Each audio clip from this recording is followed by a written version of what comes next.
Hey guys, this is Madam Info, welcoming you to this channel. If this is your first time here, please consider subscribing by clicking the subscribe button below. Pakiclick na din po ang bell button para malaman ninyo agad kapag may bago tayong video na makapagbibigay ng mga kamangha-manghang kaalaman lalo na tungkol sa science at mystery.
They did something called a foreign object debris check, or a FOD check, and that just means that they actually get inspected for any substance or debris on their suit that could interfere with those systems on Dragon. And to help protect against debris, the crew has covers on their boots as well as their umbilical port on their suits that need to be removed before they can ingress. So they've already removed those, and as you can see, they are getting strapped in. And once the FOD check is complete, our commander, Doug Hurley, entered first, and then Bob Behnken followed after him. And they're getting buckled in right now, as you can see on your screen, and attaching their umbilicals to their suits. The umbilicals allow the crew to have comms through their suit and air to help keep them cool, as well as delivers nitrox for suit pressurization. And as we mentioned earlier in the broadcast, the suit's primary function is to protect the crew in the event of a cabin depressurization. And just walking through the interior a little bit, there are 4 seats configured inside Dragon right now. They're numbered 1 to 4 from right to left when you're looking at the seats. So we've had a couple of camera views just from the hatchway, so in the white room. If you're looking at that angle, you go from 1 to 4 right to left. Doug Hurley is in seat 2, or the commander seat. Bob Behnken is in seat 3, which is on Crew Dragon is the pilot seat. And then obviously nobody is in seats 1 and 4 today. Crew Dragon is designed to carry 4 astronauts on these future NASA missions, and we met 2 of the Crew 1 members and heard about their other 2 crew members a little bit earlier. Directly in front of both of our crew members today are 3 touchscreen displays that they're going to use throughout the flight, giving them insight into Dragon systems, seeing any alerts or issues with the vehicle, and if required, taking control and manually flying Dragon. We can see Doug Hurley manipulating those displays right now. And coming up, the crew will do a comm check to make sure that they can hear mission control, and their seats will be rotated into position for launch so that they can see those display panels right in front of them. So now let's check in with John Innsbrucker for the latest on the health of both vehicles. Over to you, John.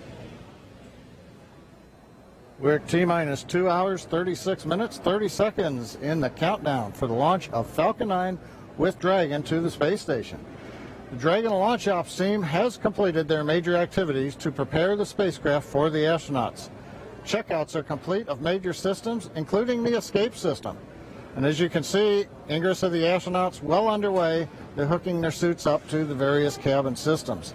Right now on Dragon, there are no issues in work.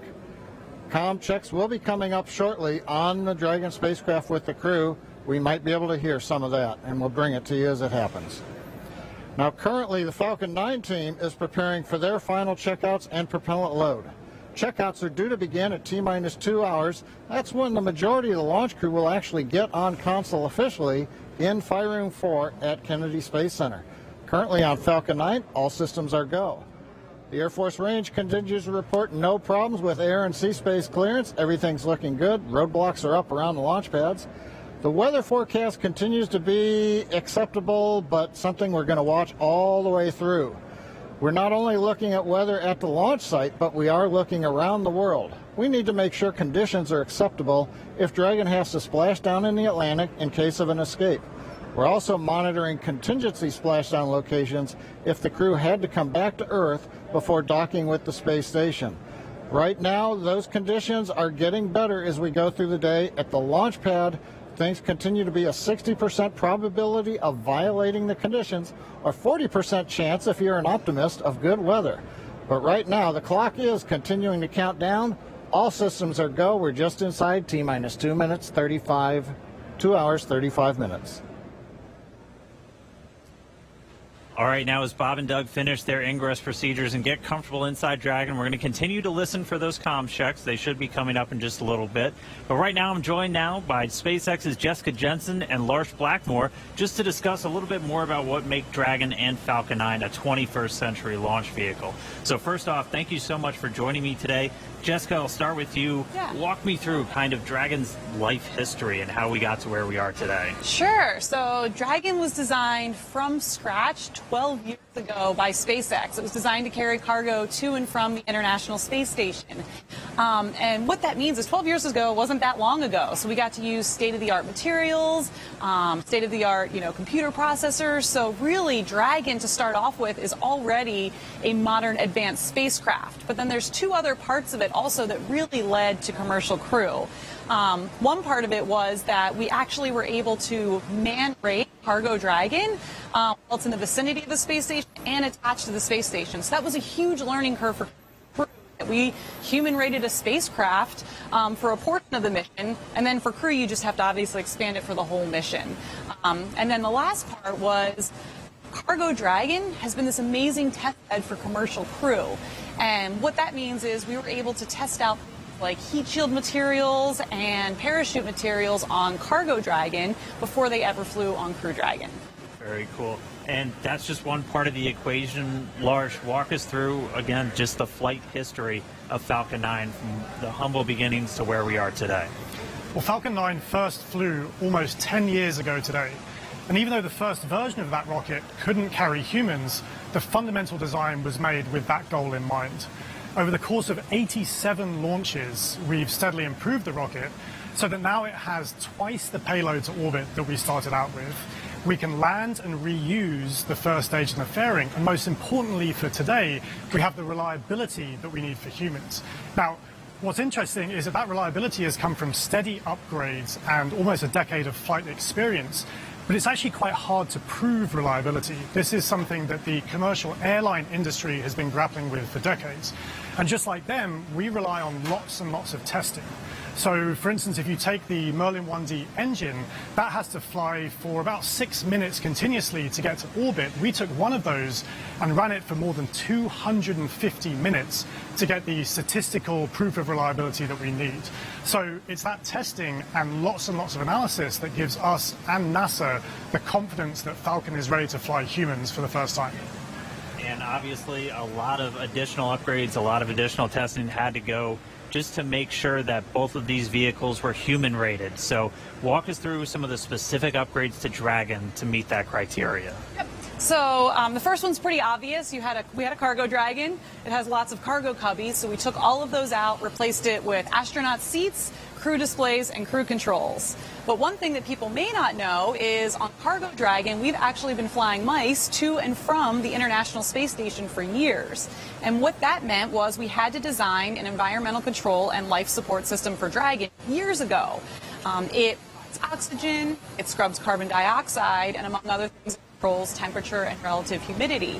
So even though that was done on a smaller scale for mice, it was a great learning curve on how to help man-rate a spacecraft when you have to do it for humans. And then, Lars, same question. What kind of specific upgrades had to go into it to certify Falcon 9 for this day? Well, I already mentioned the reliability upgrades. One upgrade that I think is particularly interesting is the launch abort trigger. So people probably know that Dragon has the ability in mid-flight to separate from Falcon and boost the astronauts away to safety in the case that there's some kind of emergency. And that could be triggered by the astronauts or by the ground crew. What people may not know is that Falcon itself has the ability to cause that trigger, and it will do that entirely autonomously using algorithms, software, and sensors. And that's particularly important in the case of a time-critical fault, where aborting quickly means aborting safely. And in some cases, Falcon can do this quicker than 0.3 of a second, so much faster than a human. And Lars, I'm going to pause right there for a sec. We're getting some comm from the crew. And so coming up shortly, we're going to hear these communication checks. Bob and Doug are going to be talking to several positions down on the ground, and they're going to be using both communication speakers inside of Dragon and inside their suits in a series of communications checks. They're also going to be doing these checks over different satellites and ground stations. PLT, com check, umbilical. CDR, loud and clear. PLT, loud and clear. Core, loud and clear. Umbilical, com check complete. Stand by for ground station com check.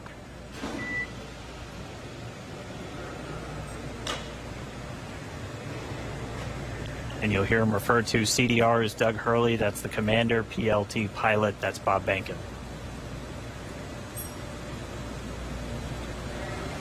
And so that first one we heard was through the umbilical, so that communication linked directly into their suit. Now they're going to do a communication check over the ground stations. We'll also hear one over TDRS, that's the Tracking and Data Relay Satellites. Same satellites we use to talk to the International Space Station, that's what we'll be using to talk and track Dragon throughout its entire flight.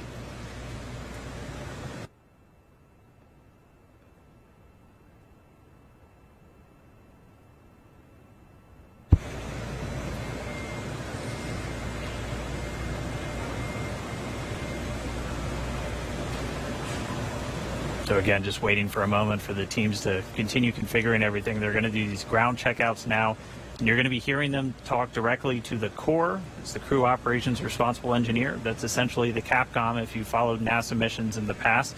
It's a position right here in Hawthorne at SpaceX Mission Control, which is just a few feet away from us, where the team's going to be watching over Bob and Doug for their entire flight. That's where the main person whose job it is to talk to them is going to be sitting.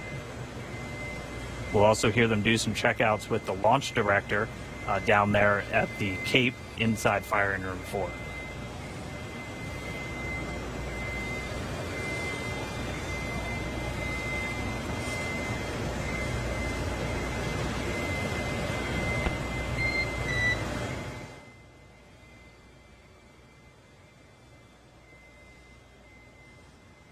And you'll be hearing those very characteristic beeps. SpaceX Dragon, weak but readable. Hello. Naririnig niyo po ako?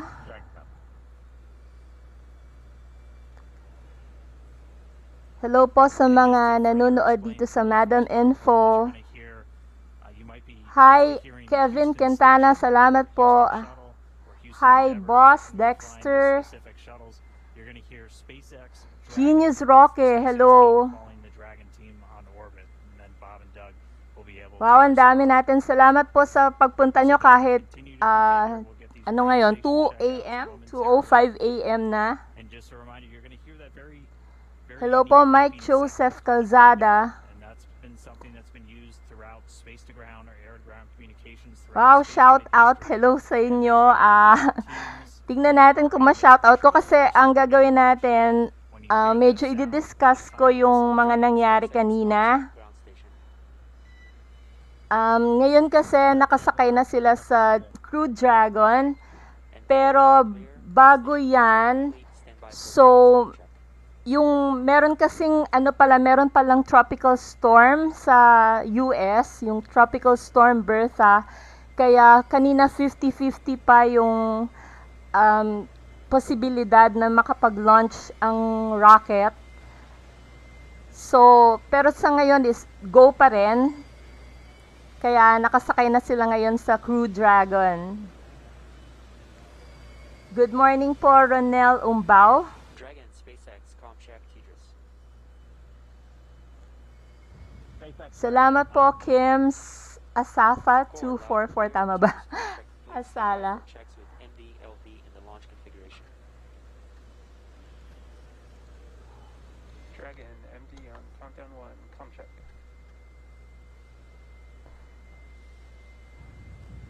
Jason, we've got you loud and clear. How you doing? Doing great. How are you guys doing in there? stand by for comm checks. Ready to launch a spaceship.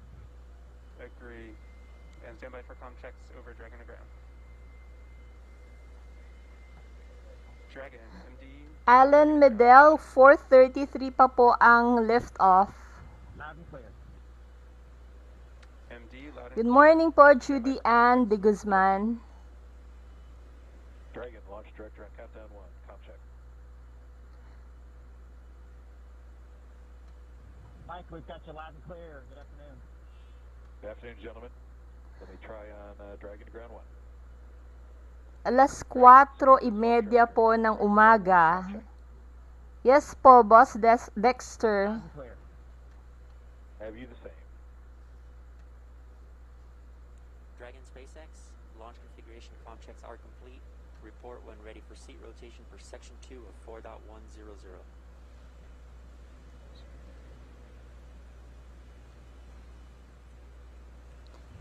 So, chine-check nila ngayon kung okay yung communication.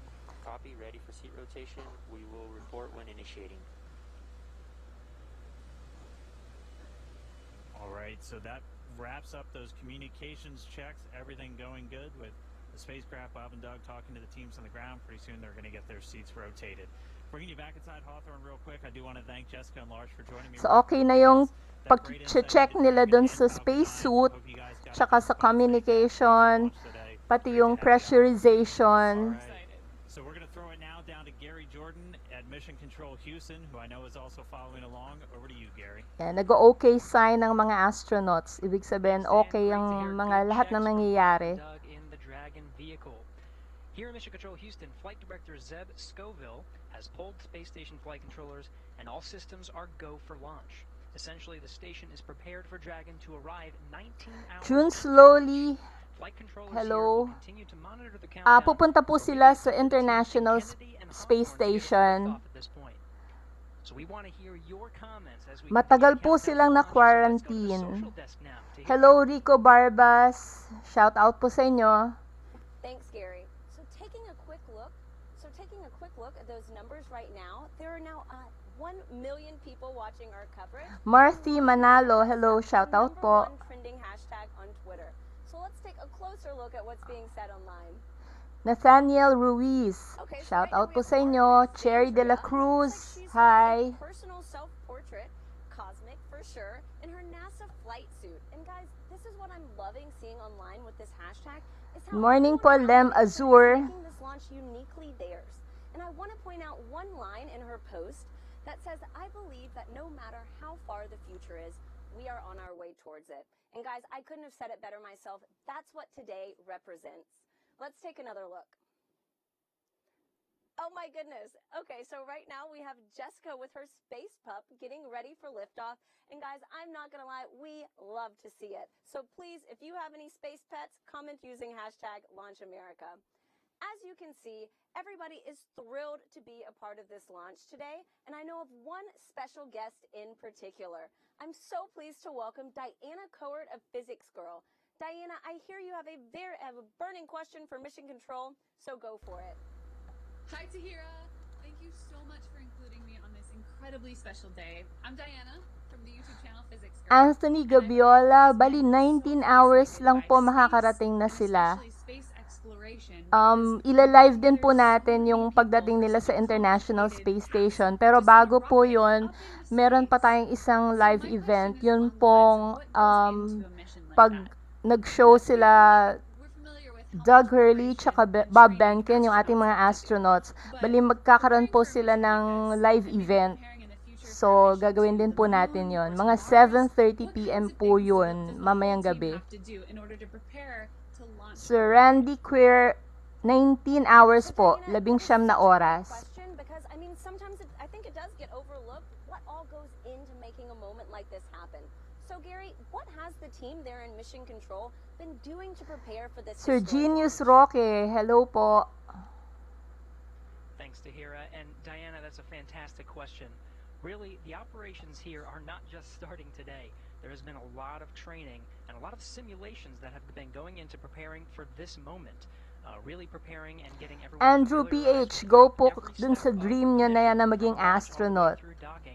and throwing different scenarios at them just in case something were to happen. Boss Dexter, mga depende po, pwedeng 1 month hanggang mga 3 months po yata. Depende po kasi kung okay pa yung lagay ng Crew Dragon at saka kung ready na yung Crew 1, yun po yung susunod sa Crew Dragon na magdadala rin ng mga astronaut sa ISS. Magandang umaga po, Wayne Plaza. Hello.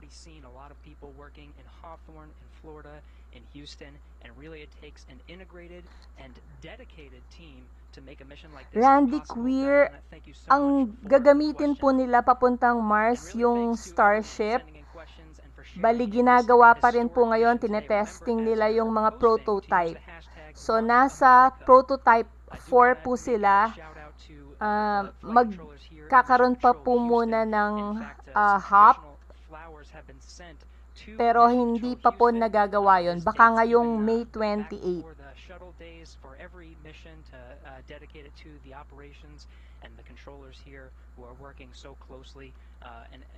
General Luna, malamang po may dala silang pagkain kasi po 19 hours sila sa biyahe. All right, thank you, Gary. As you can see, Bob and Doug in a little bit different position now. Their suits have been rotated to the launch position. So this just puts their backs a little bit more horizontal. Oliver Abelia, meron po. Alas 4:30 po ng madaling araw. Suit leak checks. So this is the second time they've had these leak checks done in their suit. So pressurized nitrox now flowing into those launch and entry suits that they're going to be wearing. Yes po, Boss Enzo. Mga ganon, 2 hours, 15 minutes pa. Under 2 hours and 20 minutes from launch. We're about 2 hours and 18 minutes and counting from liftoff of the Falcon 9 from the Kennedy Space Center in Florida. It's going to be carrying our NASA crew members today, Doug Hurley and Bob Behnken, aboard SpaceX's Dragon spacecraft.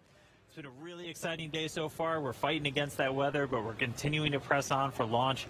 The crew has been up since about 6 a.m. as they prepare to head to the International Space Station for part of this Demo 2 mission for NASA.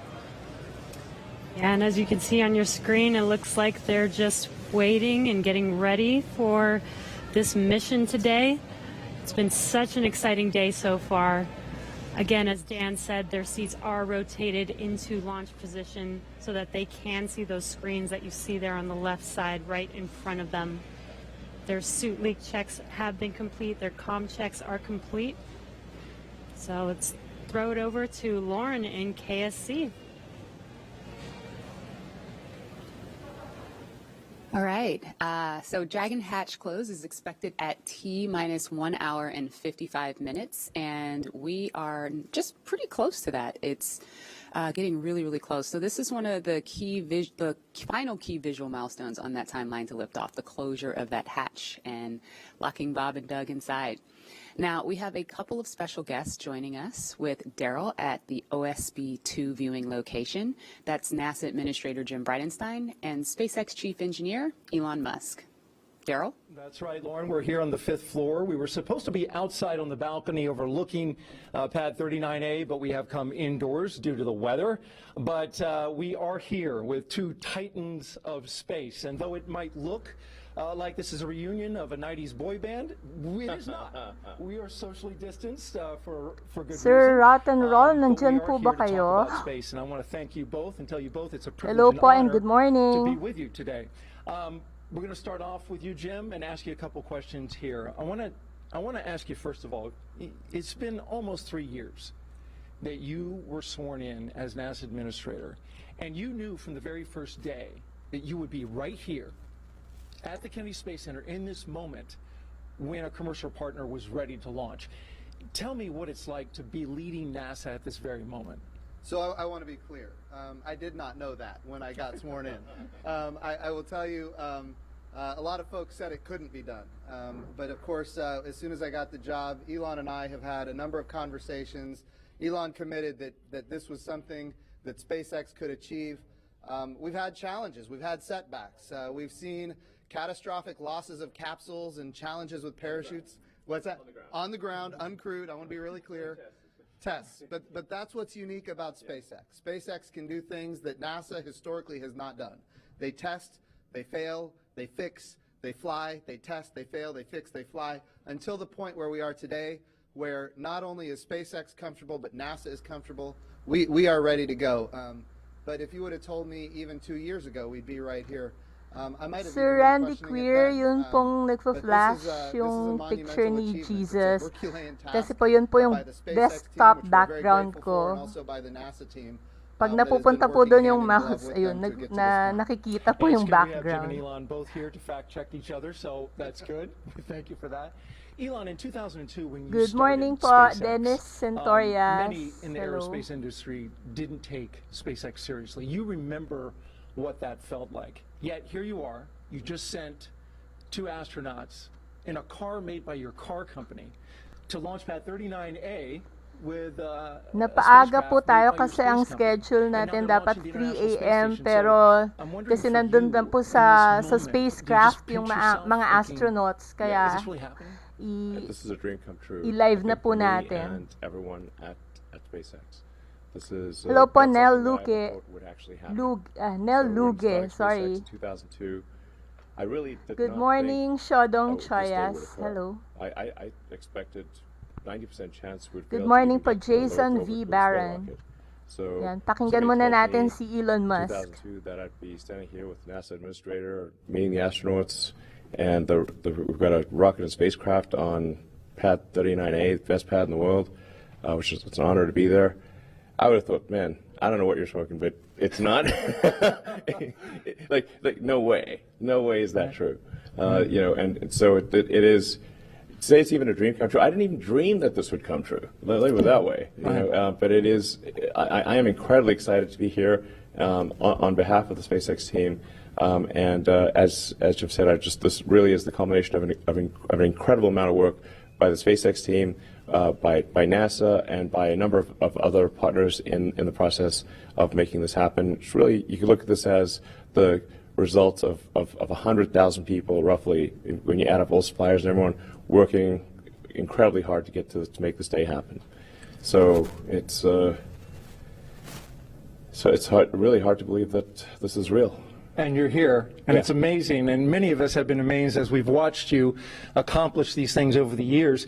Jim, back to you. This is all about the commercialization of space.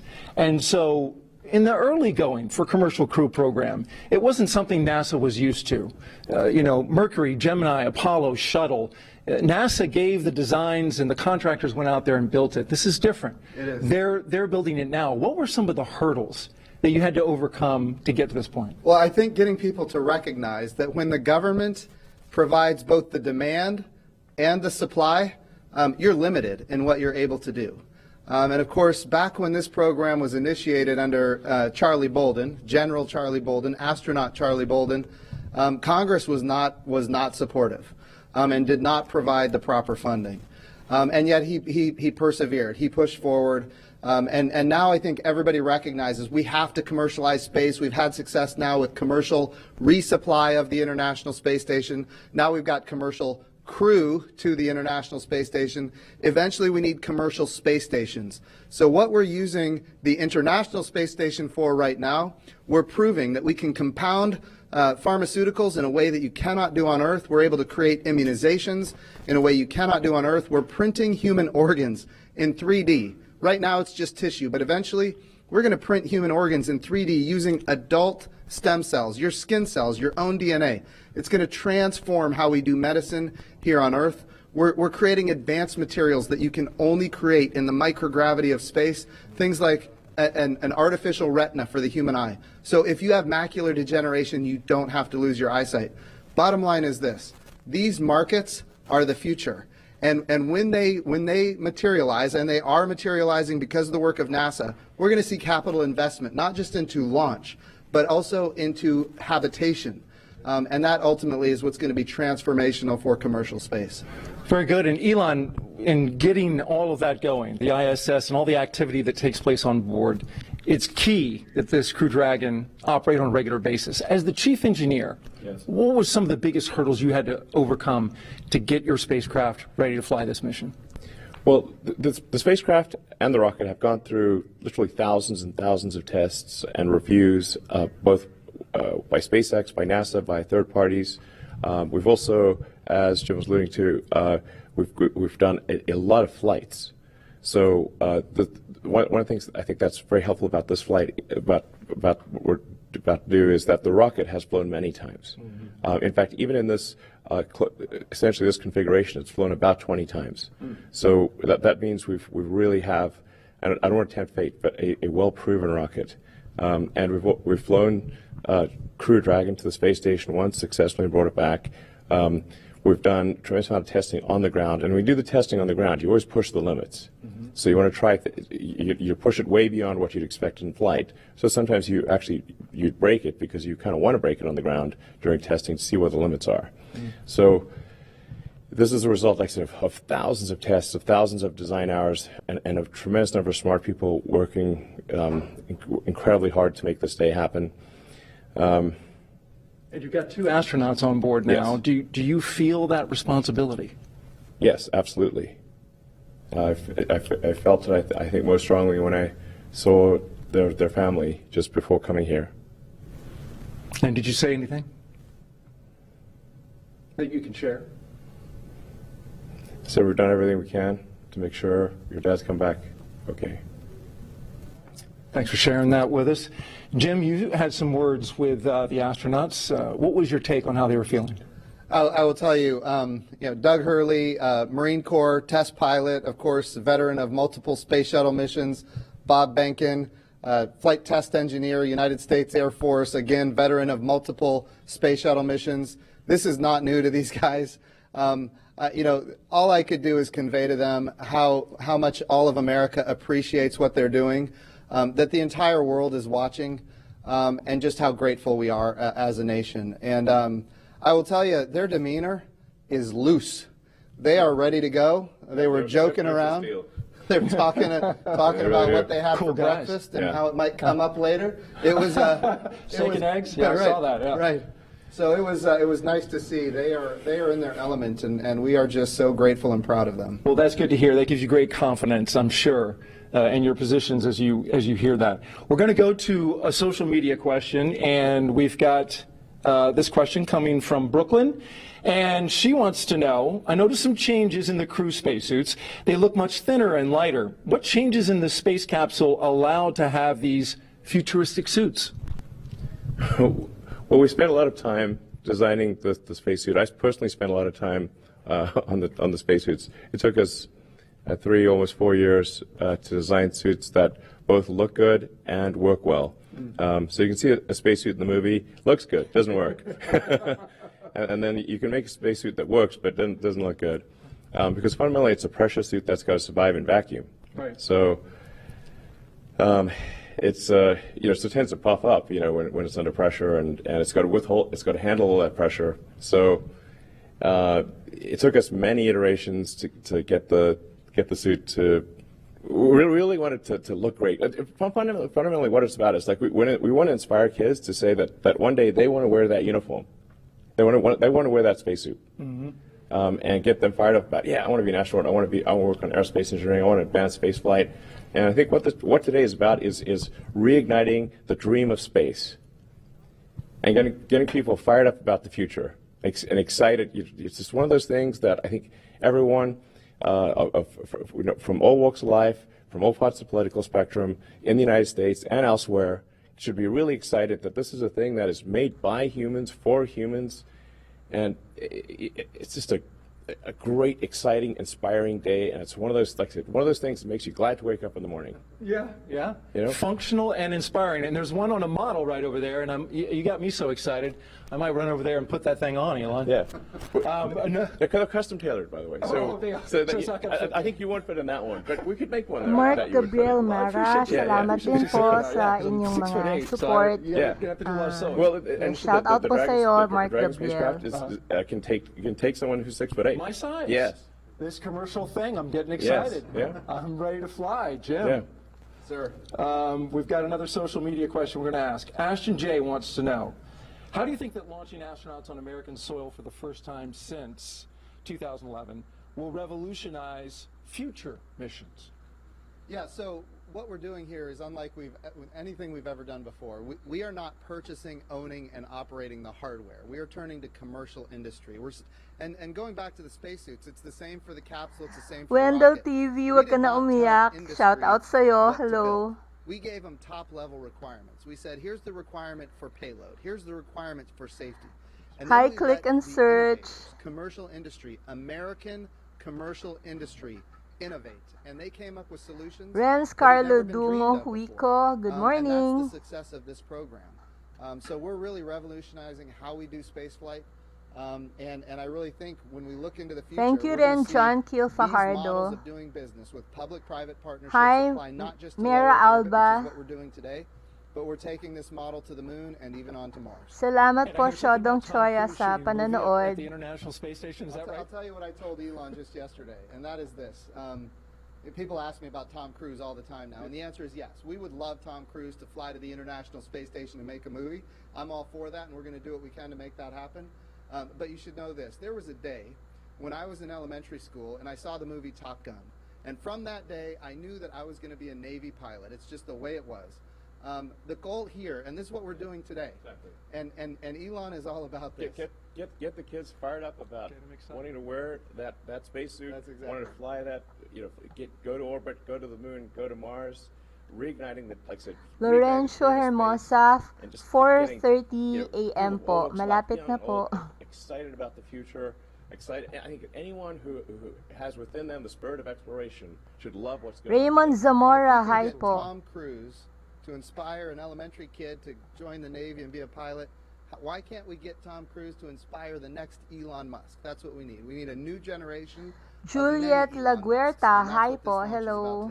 I want to say, speaking of this inspiration piece, it's not by chance that we have the Secretary of Education of the United States of America here. This is all about the next generation. If we have great success in our generation, it's not enough. It has to continue.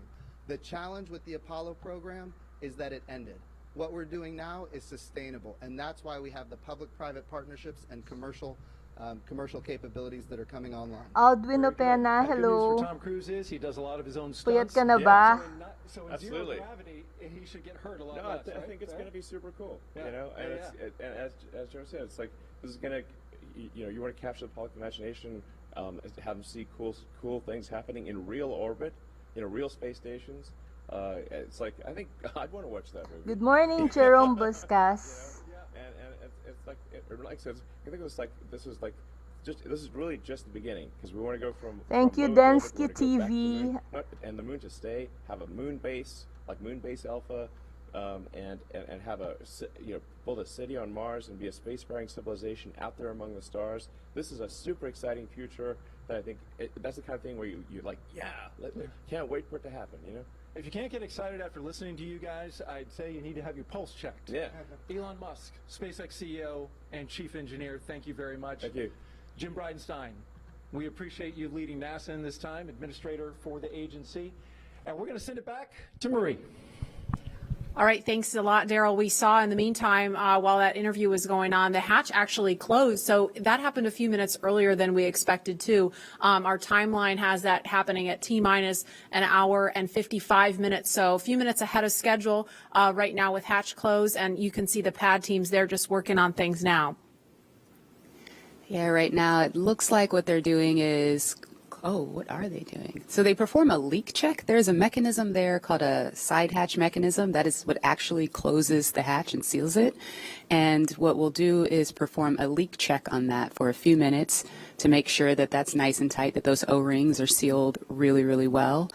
And after that, we will install the, you can see the leak check ground support equipment there in the technician's hands there. And while we're watching this, Leland, I mean, we just heard them talk a lot about inspiring the next generation. And you're a man of many talents. I know after your flights yourself, you used to have the head of NASA education. I mean, what did that stir up in you? You know, Marie, what Elon said about reigniting the dream of space is so important that we get our young kids thinking about themselves being in these seats. And when I first became an astronaut in 1998, I was riding on the back of a fire truck celebrating John Glenn's return to flight on a space shuttle. And I saw these two little kids. They had on orange pumpkin suits, and when their dad turned them around to point to look at me on the fire truck, and it was almost as though when they saw my face, they started launching into space with rocket fuel because they were inspired, because they saw someone who looked like them. And I think that if we can reignite this dream through SpaceX's launch, through the partnership with NASA, we can get so many more kids to believe in themselves and know that they can be just like Doug and Bob flying on the SpaceX Dragon. Absolutely. I mean, it's really just breathtaking to see them there in their suits now and looking at the screens in front of them. Lauren, I know we've talked a lot about the spacecraft. We've heard about that. But for folks that maybe are just tuning in, what are they looking at in front of them now? Yeah, so they have 3 different touch screens in front of them. Overall, that whole assembly there is called the control panel. So you'll have those 3 LCD touch screens in front of them where they have, the displays are showing them details on the vehicle's pressure, its temperature, there's audio control. That center screen has the procedures that they're going through today on day of launch. You can also see the vehicle's attitude. You can see its velocity, its apogee, its perigee, its inclination, details on the status of the hatch, the thermal control system loops, basically all the cool stuff that helps them have situational awareness of the vehicle. That's displayed on those displays. Additionally, there are some actual buttons on that button panel that you see down below. And some of the things that allow them to do is if the crew ever needed to do any sort of manual overrides like that, right in the middle, right underneath that center LCD screen, that's the crew's ability to initiate an abort. It's called an abort handle, and it's right in the middle where both crew members could use it if they needed to. And the audio controls are also on those button panels. When they're not in their suits, there's actually speakers that are coming off of the control panel that allow them to hear mission control, hear the core, hear ISS when they're not in their suits where the audio systems are integrated into that. And we see them using the touch screens now. Leland, what's your take on this? Because this has got to look totally different from what you were looking at during shuttle. Touch screens.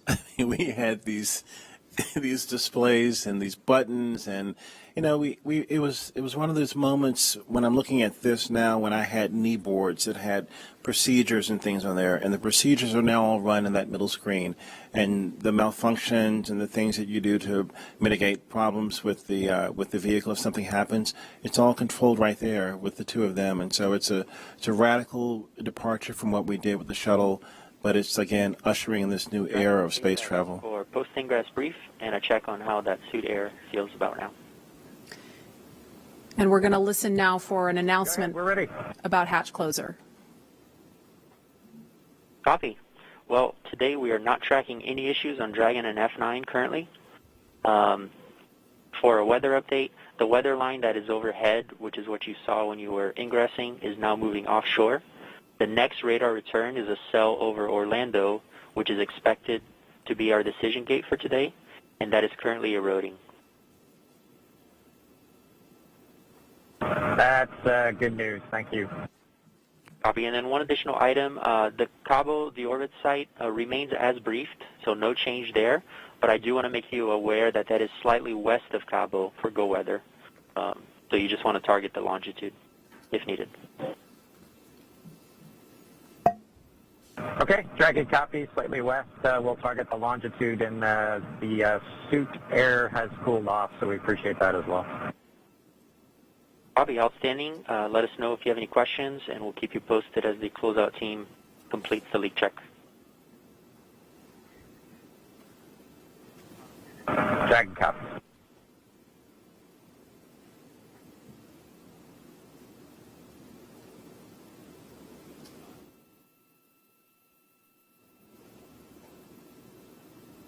So what we actually heard was a little bit more discussion about the weather, still looking at things, and we're about a minute away from an announcement about hatch closure. Excuse me.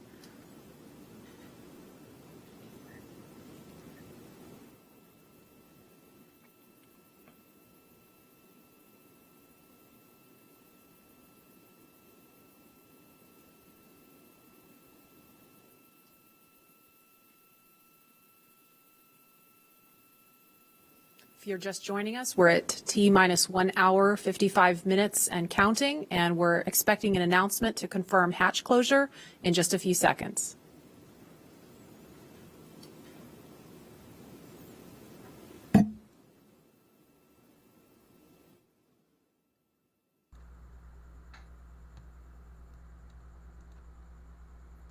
Dragon SpaceX for contracts with Falcon 9. Go ahead. Okay, we are ready for that at that time. If you are ready. We are ready.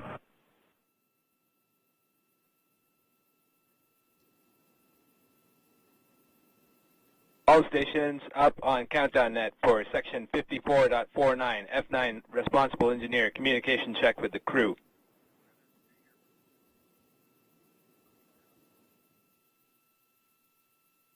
Start with guidance, navigation, and control. Dragon GNC on countdown 1, comm check. GNC Dragon, loud and clear. GNC loud and clear. Stand by for comm check by the propulsion engineer. Dragon prop on countdown 1, comm check. Prop Dragon, loud and clear. Prop loud and clear. Stand by for comm check with the avionics engineer. Dragon, avionics on countdown 1, comm check. Avionics Dragon, we have good loud and clear. Avionics loud and clear. Stand by for comm check with the ground segment engineer. Dragon ground segment on countdown 1, comm check. Ground segment Dragon, loud and clear.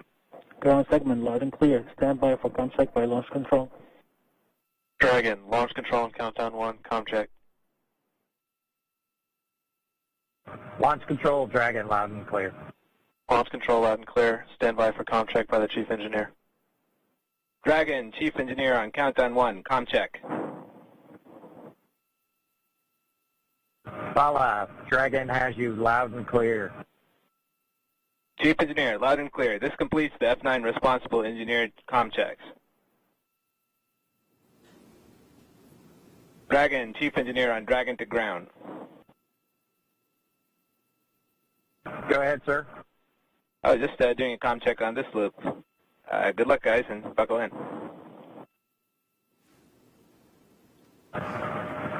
Thanks to you and the F9 team, Bala. We really appreciate it. Thank you. Thanks, Bala.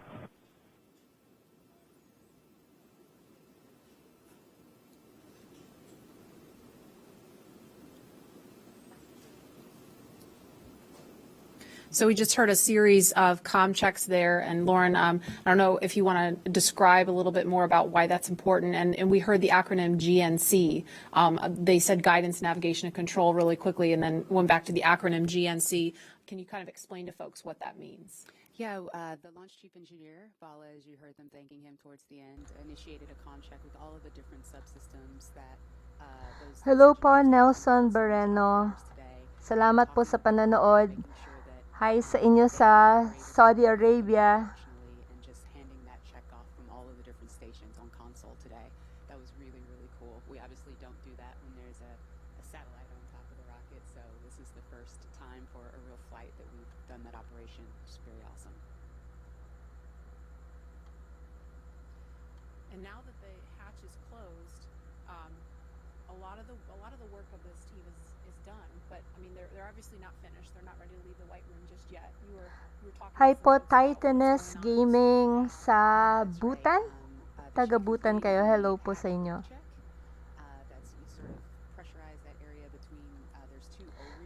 Kung mapapansin nyo po, talagang maraming chine-check para bago umalis ang Crew Dragon. Delikado po kasi yan pag may konting mali, konting leak, posibleng sumabog, posibleng magkasunog, posibleng hindi makahinga yung mga astronauts. Which is the side pressure equalization plug. Once that is plugged, you've really closed everything up. And when the crew splashes down, what they'll actually do is pull that plug to equalize pressure across the hatch so that you don't cause the hatch to buckle due to pressure, or sorry, the hatch of the capsule, the weldment, any of the vehicle to buckle due to a pressure differential. So they should be adding that plug, and then they'll cover up that side hatch access panel with the TPS panel, or thermal protection system panel, close it up, and make sure it stays safe to descend. And now obviously we're looking at a view from the outside, the top of Falcon 9 and Crew Dragon. Hello po, Renjen Cordero from Saudi Arabia sa Dammam area. Hi po sa inyo. Sana po ay okay kayo dyan.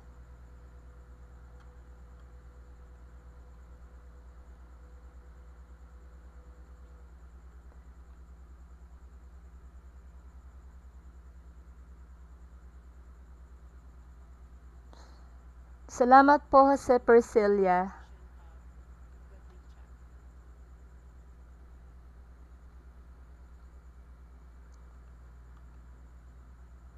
Thank you, Wendell TV. Yes, correct ka. 4:33 a.m.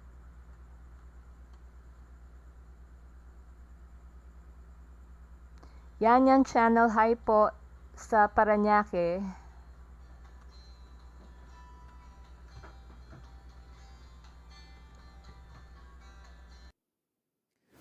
If you're just joining us, you're looking at the Falcon 9 rocket with Crew Dragon sitting on top. Inside that capsule on top are NASA astronauts Bob Behnken and Doug Hurley.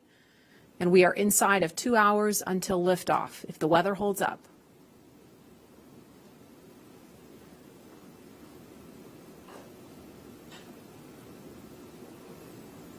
There's another stunning aerial view of the crew access arm extended out towards Crew Dragon. That is the final path that the astronauts took to climb aboard Dragon before they strapped into their seats and the hatch closed.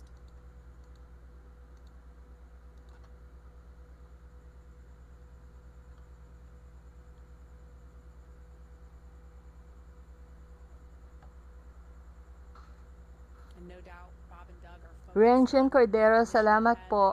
You know, we also heard the administrator and Elon Musk talking about how they've been kind of jovial and joking around. And Leland, you kind of mentioned to me during that segment that that's really important. It really is, Marie. When we were in the vehicle, after we got to this point, when the hatch was closed, we were all going back to those moments of our training. Hello po, Prince Ewaton sa Saudi Arabia. Saan po yan? Riyadh, Saudi Arabia.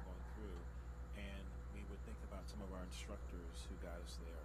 In our crew notebooks, we would have names of people that were very impactful in making sure that Jeff E. World, hello, and yes, stay safe po. And that looks like a view of Air Force One.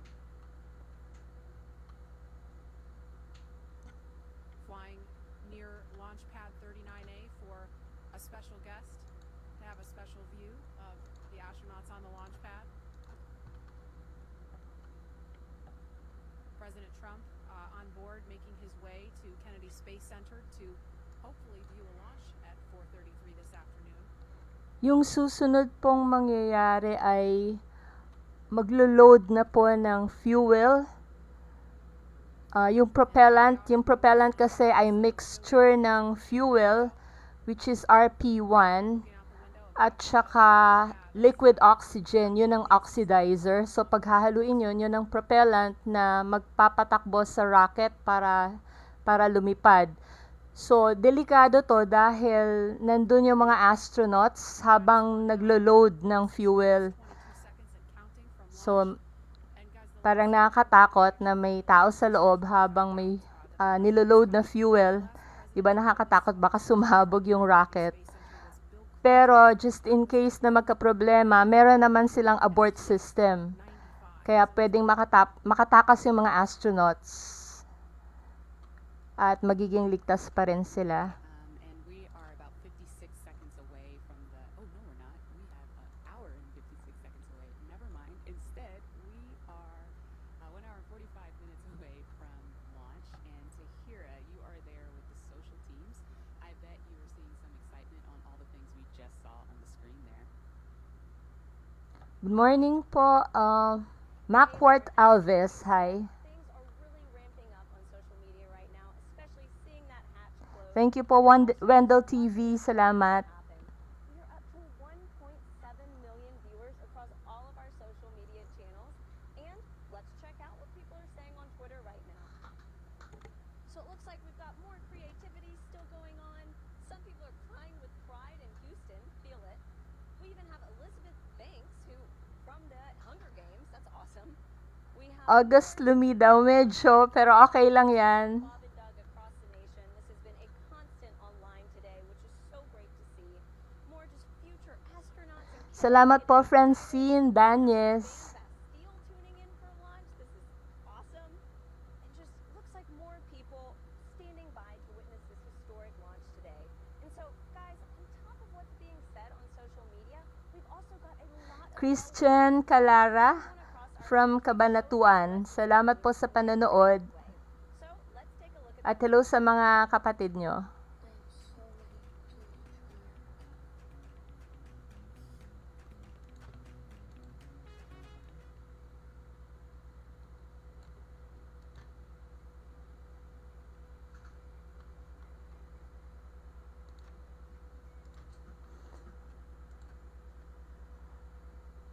Naantok na ba kayo?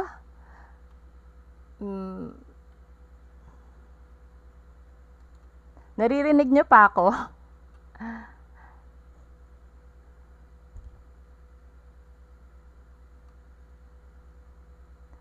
Asa na ako talaga po, not available. Meron po diyang, meron, pwede niyong i-click.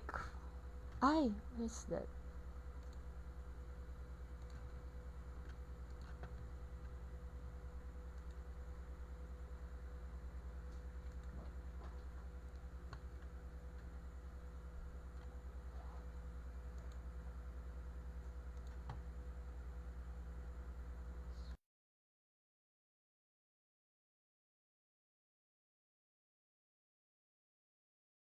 Actually, I have my lucky Snoopy pin here. You probably can't see it, but he is literally my spirit animal. Anyways, guys, get excited. The time is almost here. And with that, let's toss back to Lauren at Kennedy. Lauren. Thanks, Dahil. Dahil likes the Snoopy. I like the little girl doing the worm. Leland, she wasn't doing the meatball. She was doing the worm. There's someone out there doing the meatball, I'm sure. I want to know what that looks like. No, I don't. I don't.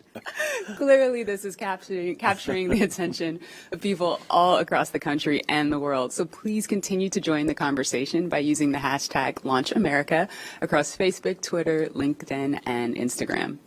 And we've had the opportunity to share with you a lot about the SpaceX Crew Dragon vehicle the crew is sitting in right now, a lot about the crew themselves and the significance of today as the official return of human launch capability to American shores.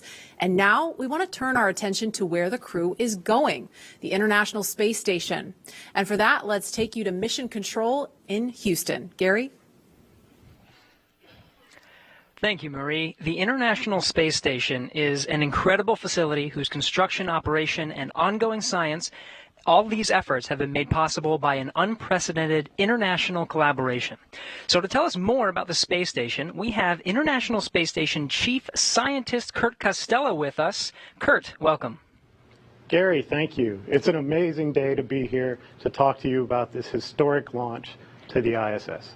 It really is. Now, many viewers may not realize that there is a laboratory that's the size of a football field, 250 miles above the Earth, and that it's been there for nearly 20 years conducting revolutionary science. Can you share with us more about what the space station is and what it's accomplished so far? Sure, Gary. Over those 20 years, we've conducted over 3,100 experiments on board this space station. Those 3,100 experiments have been done by over 4,100 investigators and represent the work of over 108 regions and countries. The work going on the space station is not only there to help us with our exploration goals for how to go further into space, but also to bring back benefits for Earth and to produce a commercial marketplace in low Earth orbit. All three of these objectives, along with the international cooperation that it took to build such an amazing laboratory in space, are great examples of the objectives Good morning po, of the Darius ISS program. Montion. Kurt, we know that today's mission is critical to providing us with a steady cadence of operational flights. But why is it so important for us to have this capability from a research perspective? That's a great question. Today's test flight brings us to the beginning of the commercial crew program, a commercial crew program which will raise our occupancy on the U.S. segment of the space station to 4 astronauts. And that 4th astronaut comes as a real premium to doing research on the space station. The tasks don't get particularly more intensive to do systems and maintenance, so that 4th astronaut, that time becomes dedicated to performing more science. In fact, enough time that it will essentially double the amount of crew time we have to perform experiments on board station. The return to U.S. soil also brings us the ability to return samples more quickly and get human samples back down to the ground more quickly as well. Kurt, you're talking about all this great research, you're talking about scientific experiments, but what would you say to someone who's watching this and thinking, this isn't relevant to me, I'm never going to space, I don't do science? What do you say to those people? Well, again, one of the focuses is on the ISS benefits for humanity. And for all of us who've been stuck at home during the COVID-19 pandemic, we've been wondering, wouldn't it be nice to have more bandwidth? Why does the internet slow down?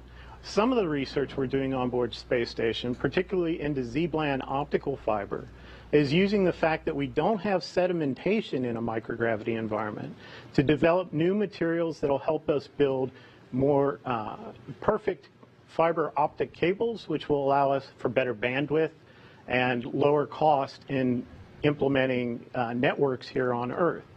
And then if you're not really a tech geek, maybe your interests lie more in human health. And then we have multiple experiments going on to help us develop new drugs, new treatments on board the ISS. Pharmaceutical companies are working on methods that allow us to crystallize proteins in space in a more purified and more standardized method. And this could lead to monoclonal antibody suspensions that we can treat through injection instead of a painful infusion. We also are developing studies into our capability to produce tissues and organs in space. Again, because you don't have sedimentation, there's a capability there to produce more realistic tissues that can someday possibly be used to prevent human disease. Now, Kurt, I know they have some cargo going up with them, but I understand they plan to bring some science back. That's right, Gary. A lot of their cargo going up with them are crew supplies and EVA supplies to support them if they have to do EVAs on board. But the cargo they'll be bringing down is science, and it comes from across the spectrum. We have student experiments in seeds that will be returning with the Crew Dragon. We also have a number of experiments that are dependent on their samples returning in frozen lockers on board the SpaceX Dragon to be able to do the science there. Those include rodent research tissues from the National Lab Rodent Research 17 mission, and also our veggie experiments, which are experiments in growing plants in space that will be needed when we go to more distant locations like the Moon and Mars. International Space Station Chief Scientist Kurt Costello, thank you so much for your time. Let's hear now from one of the next astronauts to fly to station on a Crew Dragon, talking with Marina Jurica. Marina. Thank you so much. I am so honored to be a part of today's momentous launch. My guest is no stranger to the International Space Station and will return there for the first time in nearly a decade for his 3rd space flight with the Crew 1 launch expected later this year. Having logged 177 days in space from flights on the Space Shuttle Discovery to the Soyuz, JAXA astronaut Soichi Noguchi will have spent more time in space than any of his other crewmates. It is my pleasure to welcome him here with us today. Thank you so much for joining us, Soichi.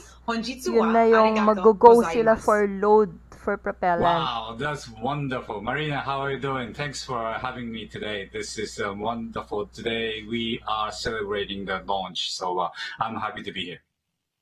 Thank you so much for being here with us. I am sure you have felt the excitement for today's launch, Soichi, and you will be on the next Crew Dragon flight after this one. Are you excited to launch from Kennedy Space Center again, and how are you preparing for this new vehicle? Yes, definitely we are excited to go back to Kennedy Space Center. My first space flight was from Kennedy Space Center on the Space Shuttle Discovery. That was 15 years ago, but my memory is still fresh. I still feel the vibration of the launch, the same launch pad of 39A that the demo to go up, and the same launch pad that we will go up as a Crew 1. And our crew is getting ready for... How do you feel representing the Japanese Space Agency once again on the ISS? Well, I think the strength of the International Space Station is the diversity of all the participating countries, and adding a diversity is definitely gives a rigidity to the program. And the same applies to our crew. Titaness Gaming, wag naman po. Hindi yata masarap yun, ah.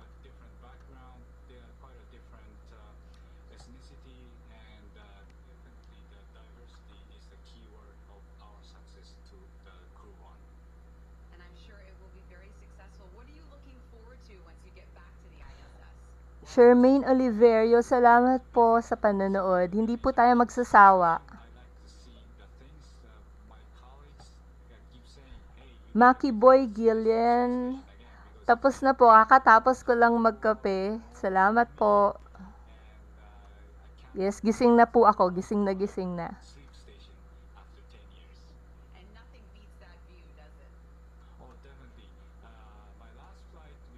Installed a big window called the cupola, and that was a big hit, obviously. This is the #1 leisure time for astronauts, and I'm ready to shoot as many photos as I can this time as well. Amazing. I will look forward to seeing those photos. I'm sure you remember exactly what it feels like in these moments right before a launch. What do you think Robert Behnken and Douglas Hurley are feeling right now as they prepare to head to the ISS? Well, Doug and Bob's space shuttle veterans, they know the drill. They have launched. They experienced a launch before, so I think they're pretty relaxed. And so far through my training, I learned that most of the steps before the launch is quite similar to what we have in the space shuttle days. So different suit, different vehicle, but all the necessity steps to go up into the capsule should feel similar. So I'm pretty sure they are relaxed. Of course, they are very excited. I'm sure they are. Gokatsu yaku wo oinori shite imasu. Honjitsu wa arigato gozaimashita. Thank you so much, Soichi, for joining us today. Oh, Marina, you are so good. Domo arigato. And we'll both enjoy the beautiful lunch today. Thank you very much for having me. Bye-bye. Bye-bye. Good luck with your launch later this year. And as the excitement builds towards launch, I will send it back to you. Thank you, Marina. I now have the distinct pleasure of being joined by one of NASA's record-setting astronauts and a recent resident aboard the International Space Station, Christina Cook. Christina, thanks for joining us. Great to be with you, Dan. Christina, we're coming up on 20 years. Paula Montebon, meron po silang CR doon. What's it like to see a new milestone like this launch unfold after so much history already? So much history indeed. It is really just such a testament to NASA. Not only are we pushing the boundaries of knowledge and discovery and exploration, but we're pushing the boundaries on how we accomplish that mission. We're bringing in commercial partners. We're fostering a space economy. So we're making sure that we're always pushing forward, always taking that next step. I think it's such a privilege to be part of an organization that recognizes if we're not actually making steps and innovating every single time we do this, then we're not truly answering humanity's call to explore and to push those boundaries. Christina, I know Bob and Doug are veterans themselves, but what advice do you have for Bob and Doug, given your experience as a long-duration station crew member?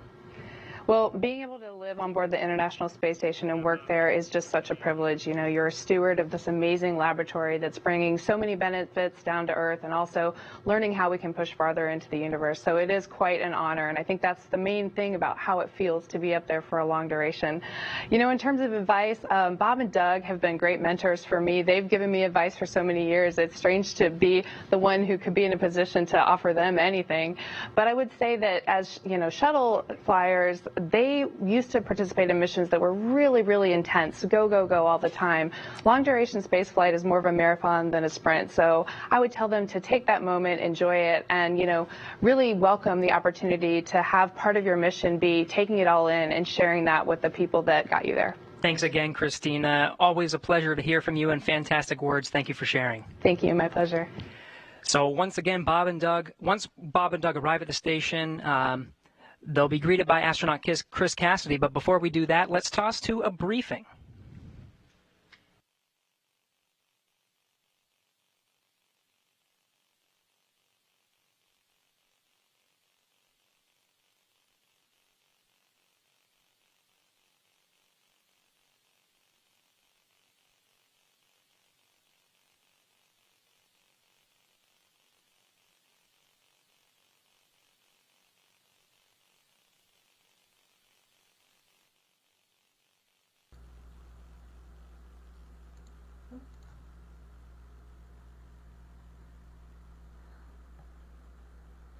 John Kiel Fajardo, ang mission po nila is matest yung sasakyan, yung Crew Dragon, tapos isa-certify po yun ng NASA. Pag na-certify na yun, bali yun ang magiging regular na sasakyan ng mga astronauts papuntang International Space Station. Sa ngayon po kasi wala pang talagang nasasakyan. Ang ginagamit po nila ay yung sa Russia, yung Soyuz spacecraft ng Russia. So, this is the first time na magkakaroon po ng sasakyan from US.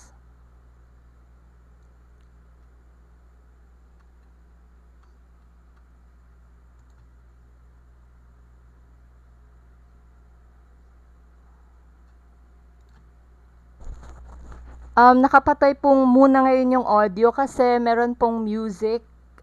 Iniingatan po natin yung music dahil posible siyang ma-content match or copyright. So, pag po merong music, medyo minumute natin.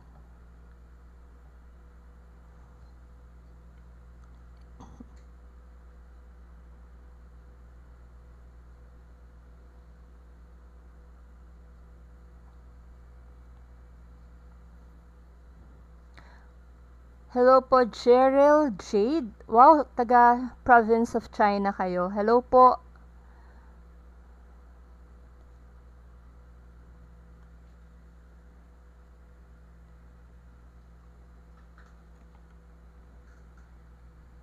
Archie Galipot. Meron pa rin silang kasunduan with Russia. Kaya magbabayad pa rin sila pero mababawasan na yung mga biyahe dahil meron na silang ibang alternatibong sasakyan. Yun na nga yung Crew Dragon ng SpaceX.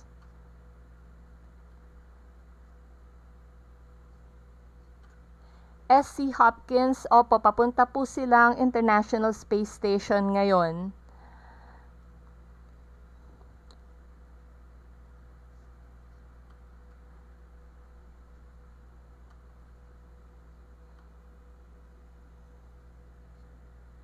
Jeff from Bawa.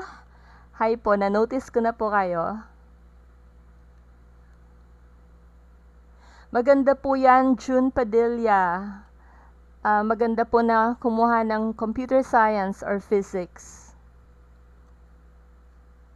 Hello po, Gilbert Martinez. Martinez. Hello po sa inyo sa Qatar. Salamat po, Jezel TV.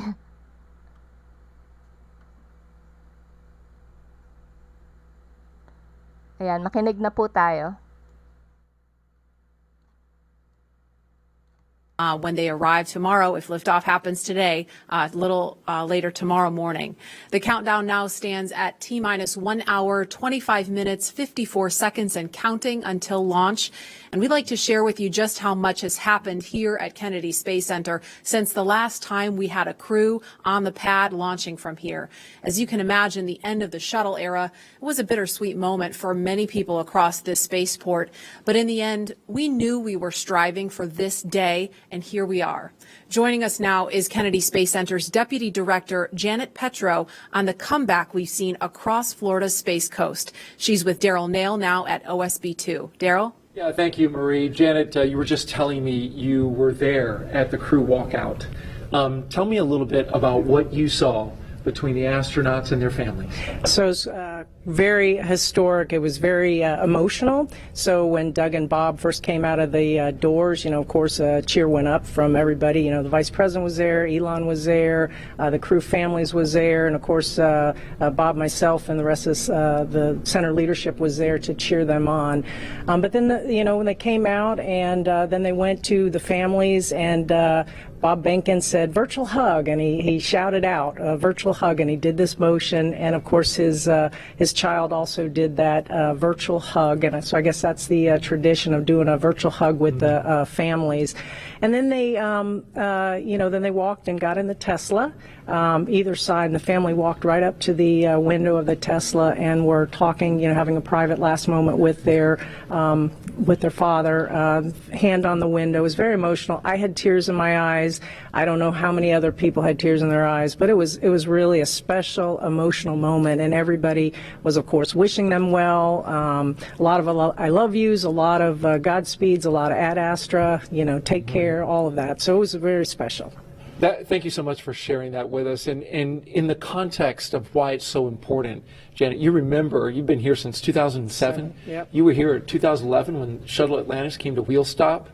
I've talked to my uncle and father who worked out here. Layoff notices went out like the next day when the shuttle came to a stop. It was a very sad time. Bob Cabana, the director here, called it depressing. Tell me about that time and how far we've come. Yeah, so as you note, it was the end of a very iconic program. A lot of people had spent their entire career working on the Space Shuttle program. So 135 flights, all of them launching from Launch Complex 39, many from 39A, where we're going to be launching from today, and then returning back. At the shuttle landing facility, those two iconic sonic booms was something that all along the Space Coast people really resonated with, really felt in their hearts and looked forward to. So it was a very sad time, but I will tell you that 30-year program, we had planned for it. The workforce was incredible. There was a lot of people who, as I said, spent their entire career here, and they wanted to safely fly that shuttle out, and then they retired. There was also another large group of people that just wanted to put on their resume that they had been privileged to work on the space shuttle. So the workforce I was incredibly proud of, because they were resilient, they were dedicated, they were committed to safely flying out that shuttle. They didn't skip any steps, and regardless, as you said, that they knew they were getting their layoff notices. I think it landed on a Wednesday. They were getting their layoff notice on a Friday. They were in it till the end to make sure we safely flew it out. And of course, we had 14,000 workers out here then, which we have a lot fewer here today. And of course, our guest operations, you remember those last shuttle flights, everybody around the country wanted to be a part of that experience, and we at the center really leaned forward to maximize how many people we could get both on site, and never mind how many people were lined up at the beaches all along the river to watch that last flight. And of course, today with COVID, unfortunately, we weren't able to have any on-site guest operations, which was pretty sad for this historic flight. But I'll bet that there's a ton of people watching from the beaches or from even their TV as we launch here today. I'm sure there is, and tribute to your leadership and Bob Cabana's as well. Getting things turned around here as a multi-user spaceport, getting the commercial entities in here. We appreciate all that you've done to make that happen. Janet Petro, appreciate you being here. Thank you, Daryl. All right, Marie, we'll toss it back to you. All right, thanks, Daryl. And as NASA and SpaceX have worked for years to get to this moment, today's mission opens the door to an entirely new era in human spaceflight, not only for astronauts, but someday for the general public as well. From the beginning, it has been our mission at SpaceX to help make humanity a multiplanetary species. And today's mission is an important step towards that goal. The key to opening up space access for people like you and me is reusability. Without it, traveling to space is just far too expensive for the average person to do. Imagine how expensive a flight from LA to New York would be if you had to throw the plane away after a single trip. A lot. Yeah, exactly. That ticket would cost hundreds of millions of dollars, and almost no one could ever afford to fly. Both the Dragon spacecraft and the Falcon 9 rocket are designed to be reusable, which not only improves the reliability of the vehicles in that they're flight proven again and again, but it also drives down cost. This is essential to enabling not just a handful of people, but rather hundreds of thousands of people to get out there and to explore the moon, Mars, beyond. And I, for one, it is my dream to visit Jupiter's ocean moon, Europa. Leland, you're one of the lucky Earthlings that's had the opportunity to get off the planet and go explore. Where would you like to go next?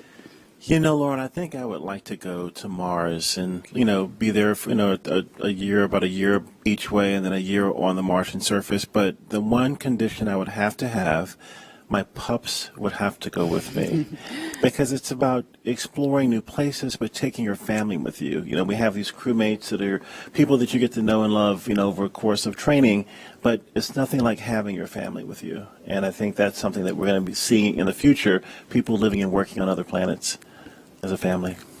I think there are a lot of people who want to see your dogs with you in space. Well, we've seen them in an official portrait. I know that the dogs came in with you to take a picture in your spacesuit back in the day. Yeah, it is.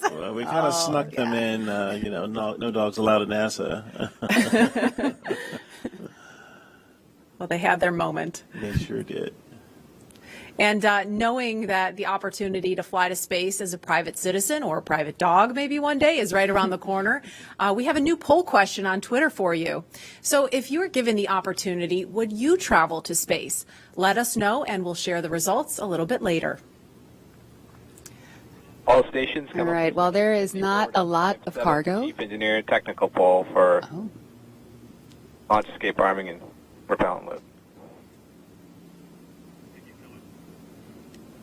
All right. Now, while there's not a lot of cargo in today's mission, Dragon is carrying 2 special payloads, aside from Bob and Doug, of course. The first is a series of custom art pieces entitled Humankind by Los Angeles artist Tristan Eaton. These indestructible, double-sided paintings are made from gold, brass, and aluminum, and they celebrate how far humanity has come, as well as how far we still have to go. It includes a beautiful homage to the Saturn V rocket, as well as a nod to Bob and Doug's current ride to space.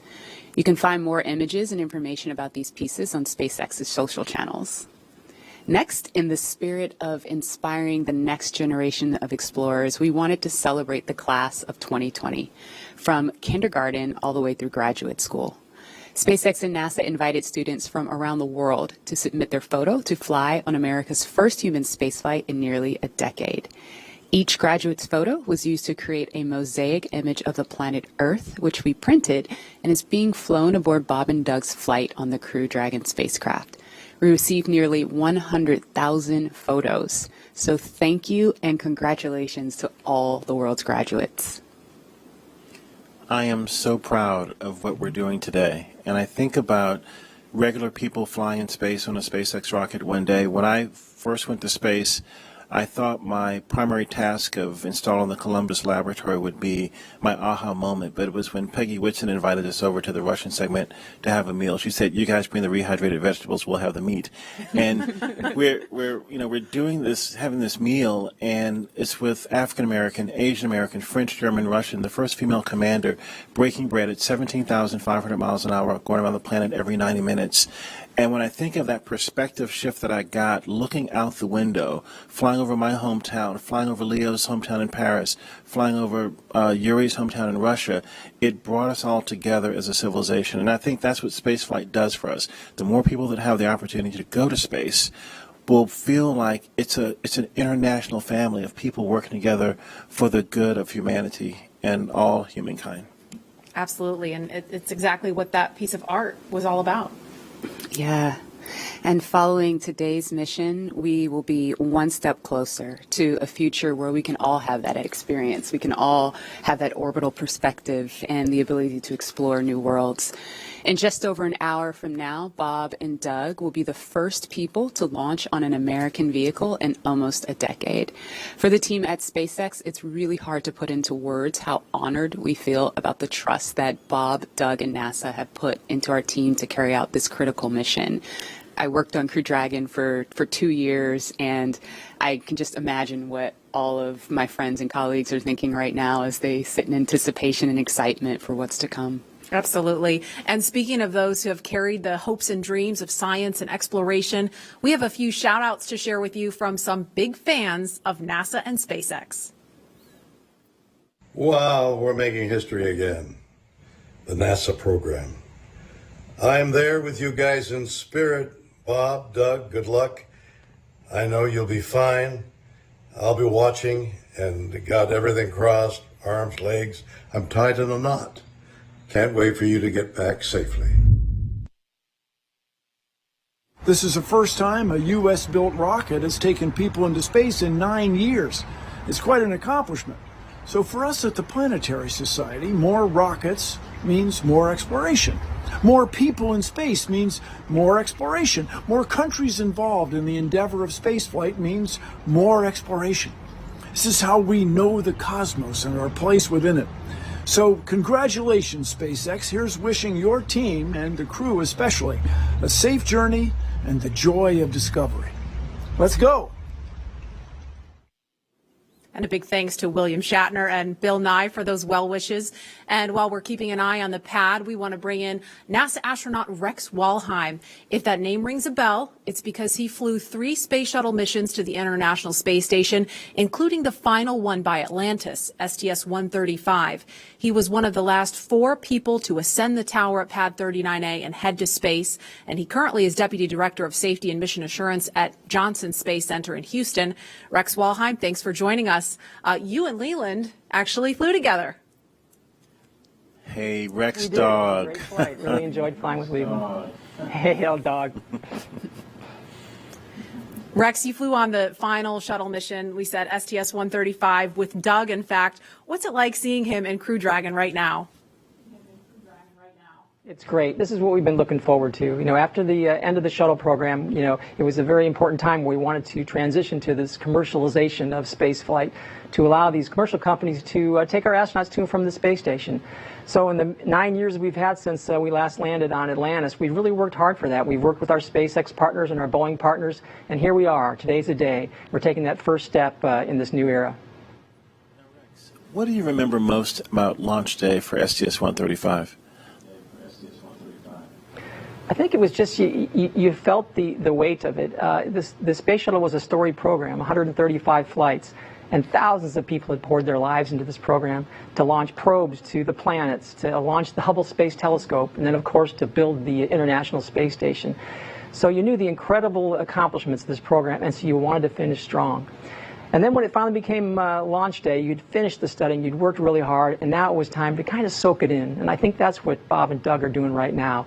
They're sitting on the vehicle, talking to each other, listening to the sounds, and feeling the vibrations as it starts up. And it's going to be a great experience for them. Hi, Rex. What is your take on private astronauts going to space?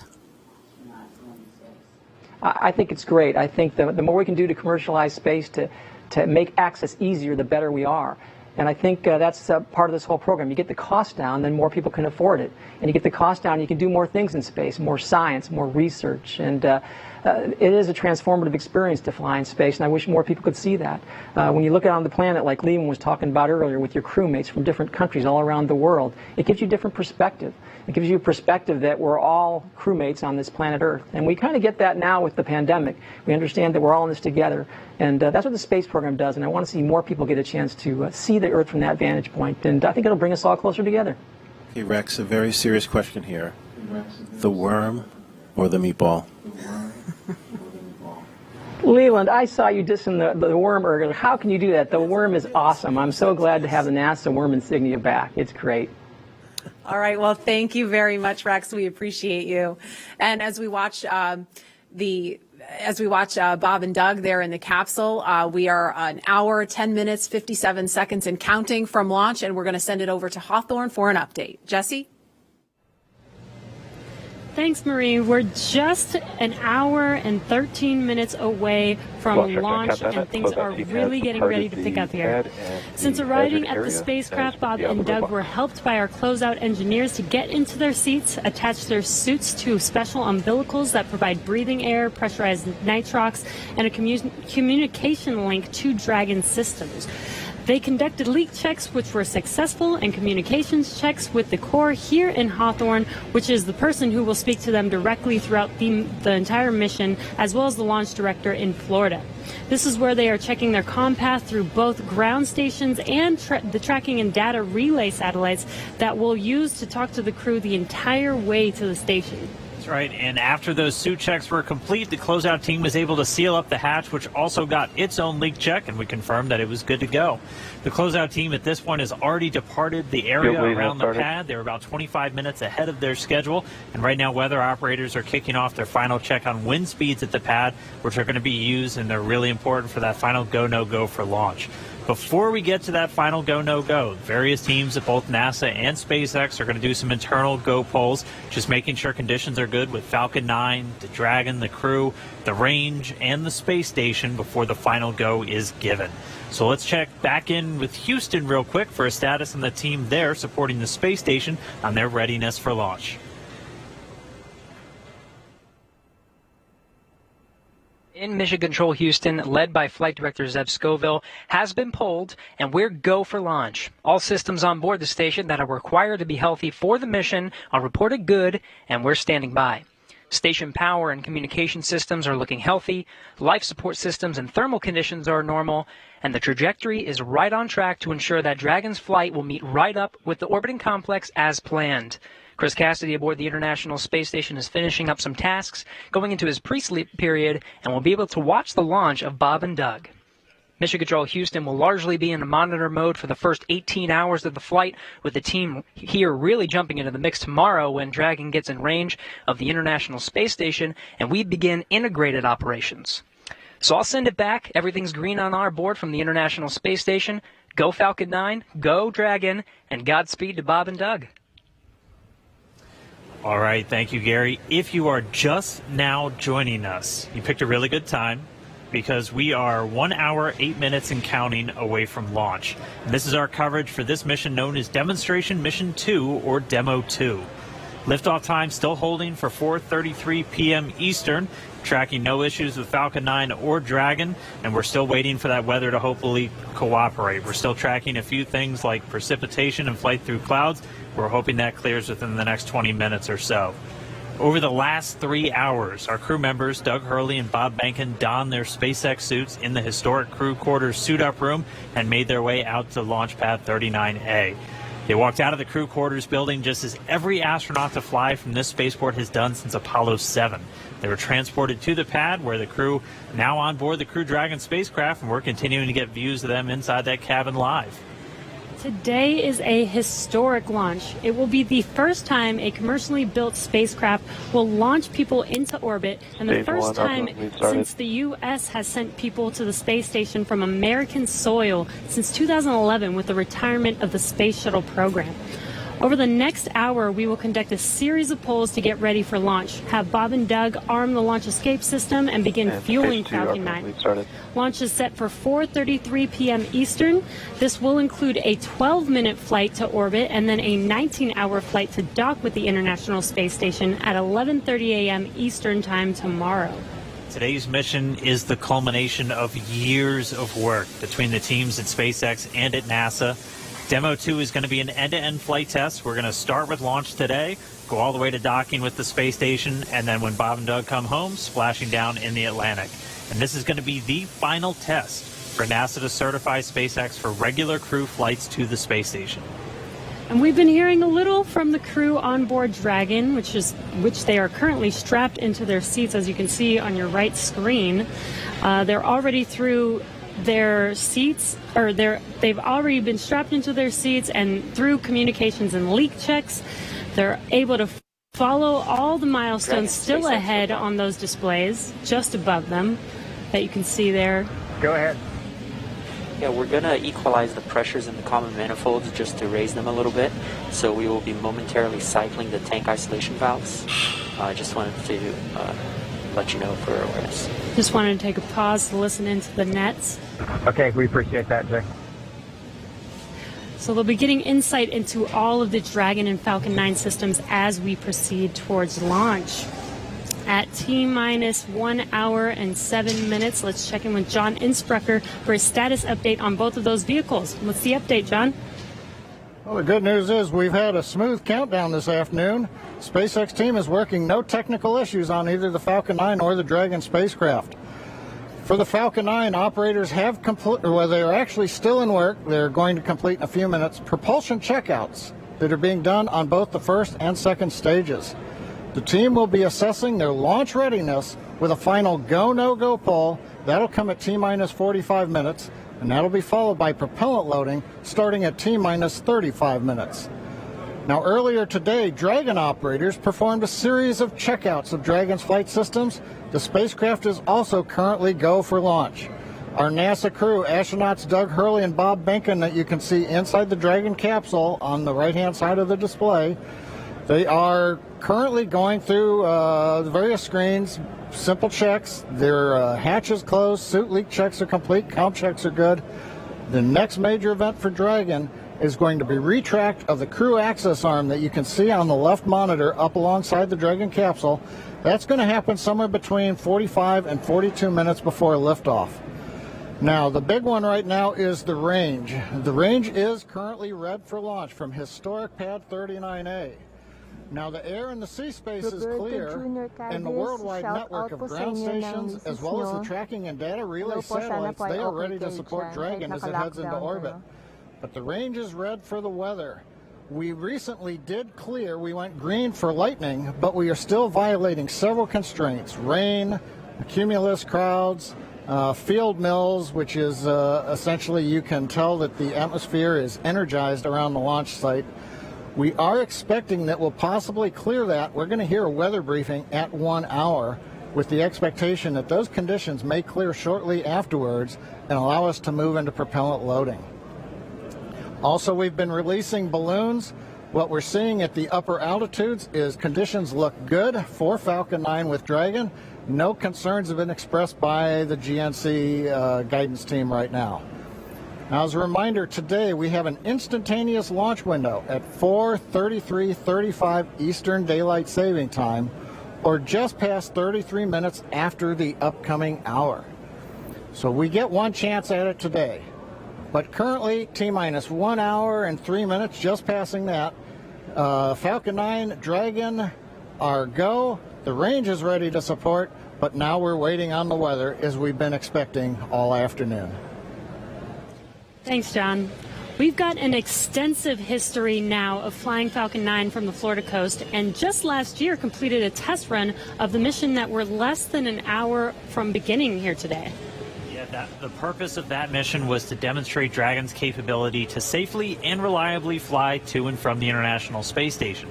The success of Demo 1 was a really exciting moment, and it paved the way for today's mission, where we are just moments away, hopefully if we get that weather, from flying U.S. astronauts from U.S. soil for the first time since 2011.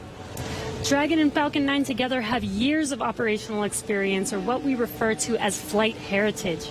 As I mentioned earlier, SpaceX has successfully completed 21 flights of Dragon to and from orbit since 2010, including 20 trips to the International Space Station. Not only have we conducted thousands of hours of testing, we've also enhanced and added a number of safety features to Dragon. Much of what was learned with the cargo Dragon was leveraged in the design of this vehicle. Valve cycling is complete, expected behavior, and wanted to hear if you were able to hear those. We actually did, Jay. We were just making a comment about that. I heard some clicking, and Bob watched it on the systems display, so absolutely. Copy all. And that again right there, that's the crew talking to the Corps here in Hawthorne, California, who's going to be talking to them throughout their ascent uphill today. So they were just doing a quick checkout. Bob and Doug confirmed they were able to hear it. Sounds like everything's still good, so still no issues with Falcon or Dragon. Back to what we were talking through as we're describing these systems, a lot of what SpaceX did with Cargo Dragon has been leveraged into this Crew Dragon. The vehicle is designed to be fully autonomous, which means it can basically fly itself, but it also features a full manual override capability if the crew needs to take control in case of emergency. Many of the other enhancements help towards SpaceX's goal of reusability and less refurbishment time between missions. So let's take a closer look at some of these advancements. Standing at almost 27 feet tall from bottom of the trunk to top of the nose cone, Crew Dragon's composed of two main elements.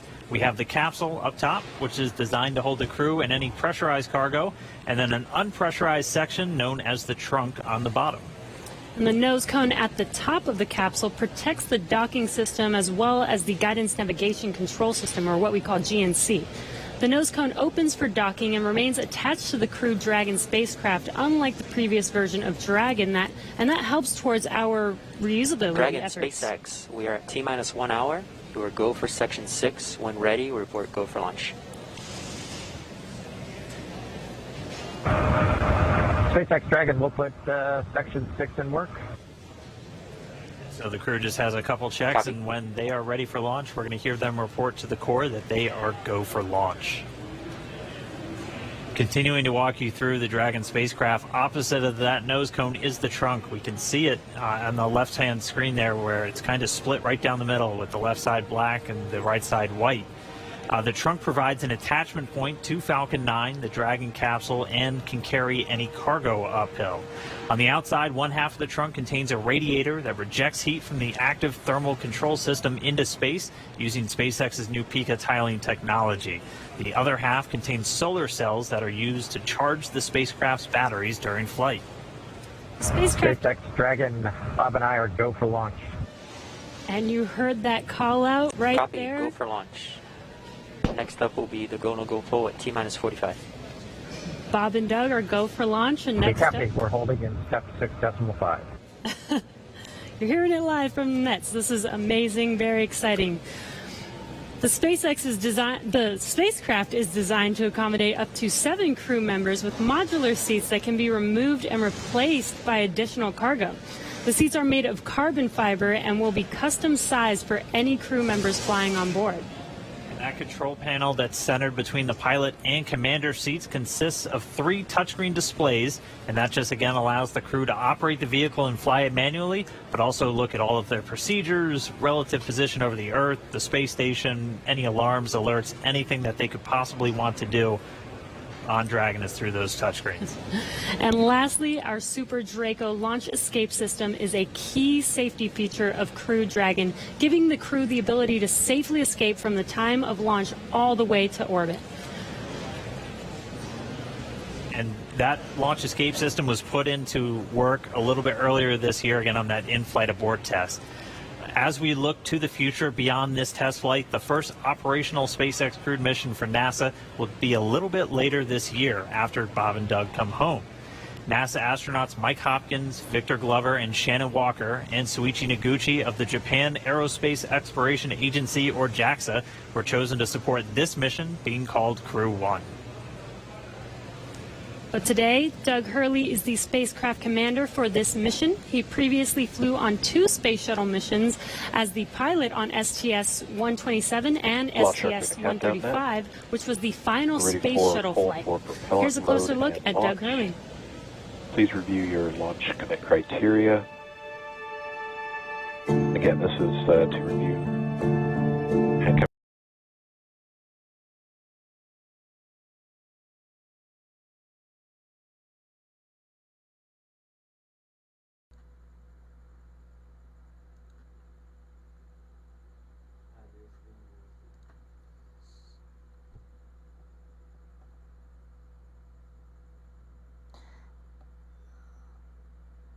Hello po, tinanggal ko po muna yung music, yung audio.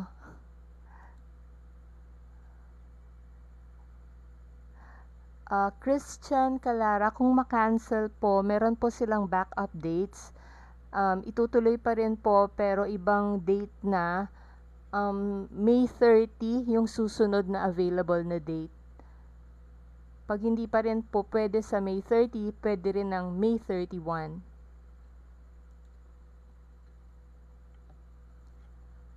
Salamat po, RJ Arts.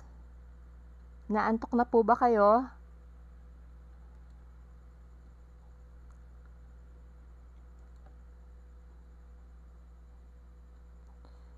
Shout out to Villain Gaming, Jeffrey Pegar, sorry. Gamer Pro, bumilis bigla yung chat. Ayan, sorry, hindi ko na mahabol. Barbie TV, hello.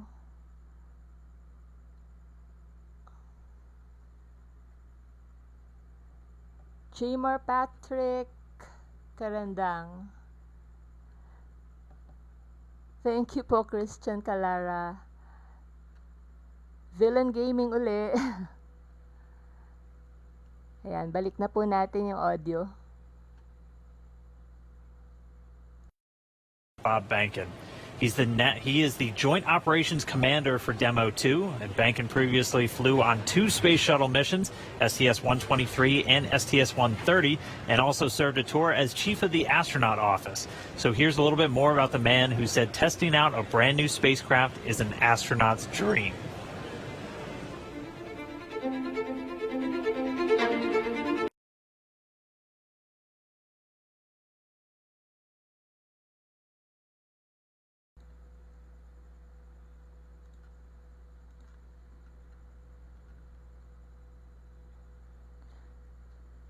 Ayan, nagsasalita po muna si Astronaut Bob Behnken.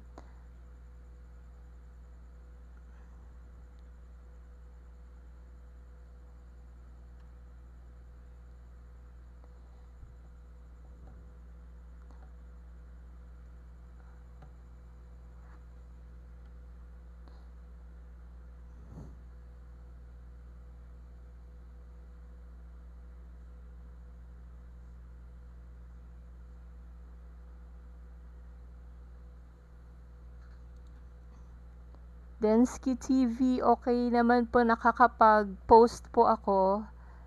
Baka iba po yung na-follow nyo na page.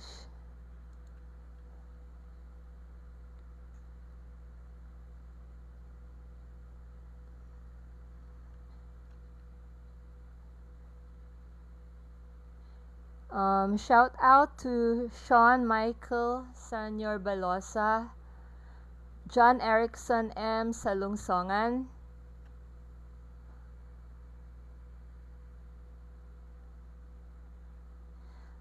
tama po yan, Dwayne Moya Spiritum. One day, tayo naman po. Philippines.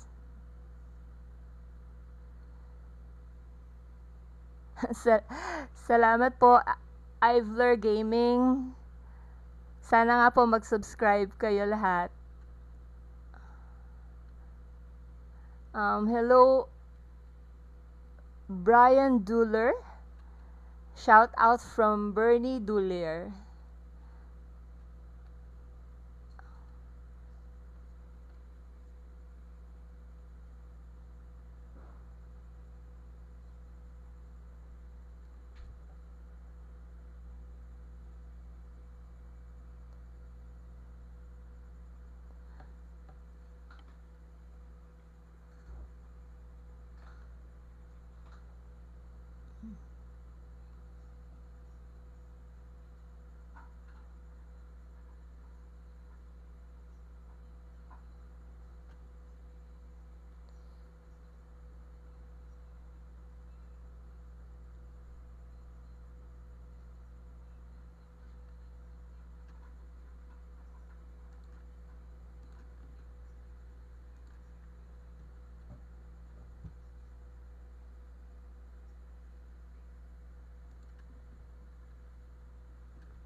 Hi po Michael Zitro from Kuwait.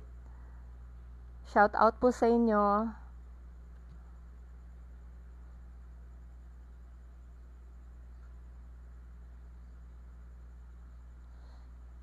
Sir John Sevilla, ayan po, napansin ko na kayo, pasensya na po. Minsan po hindi ako nakatingin sa chat dahil tinitignan ko po yung settings ng live stream. Hello po Kegs TV from Jeddah.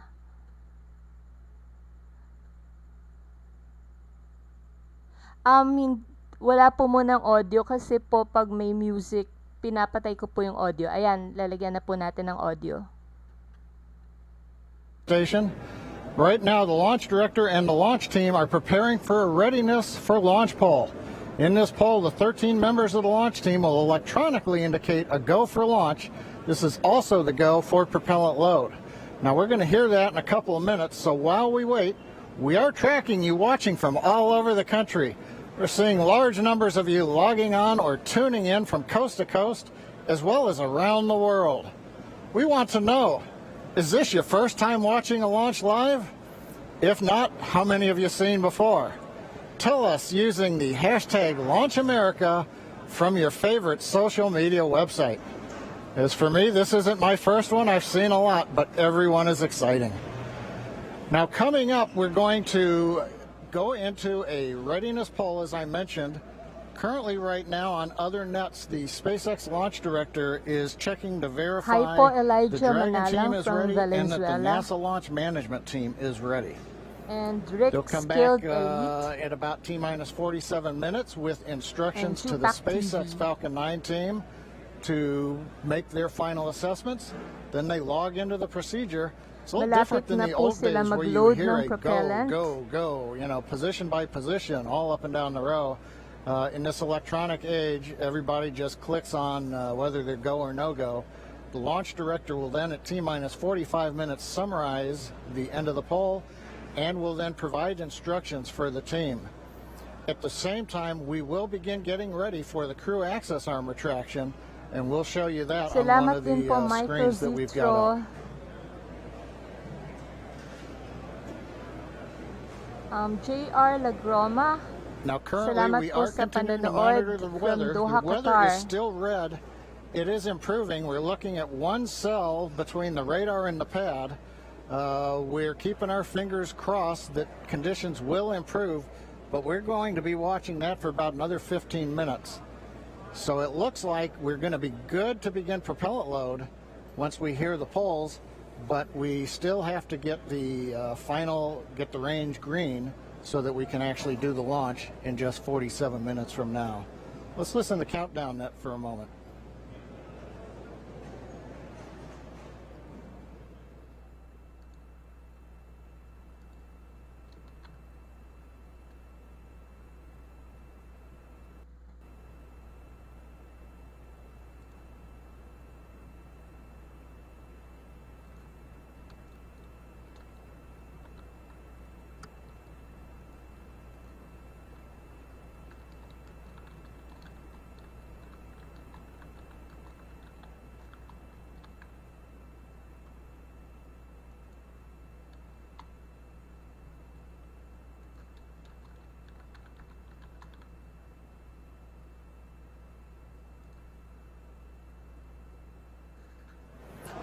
Right now, coming up on 46 minutes, 10 seconds before launch.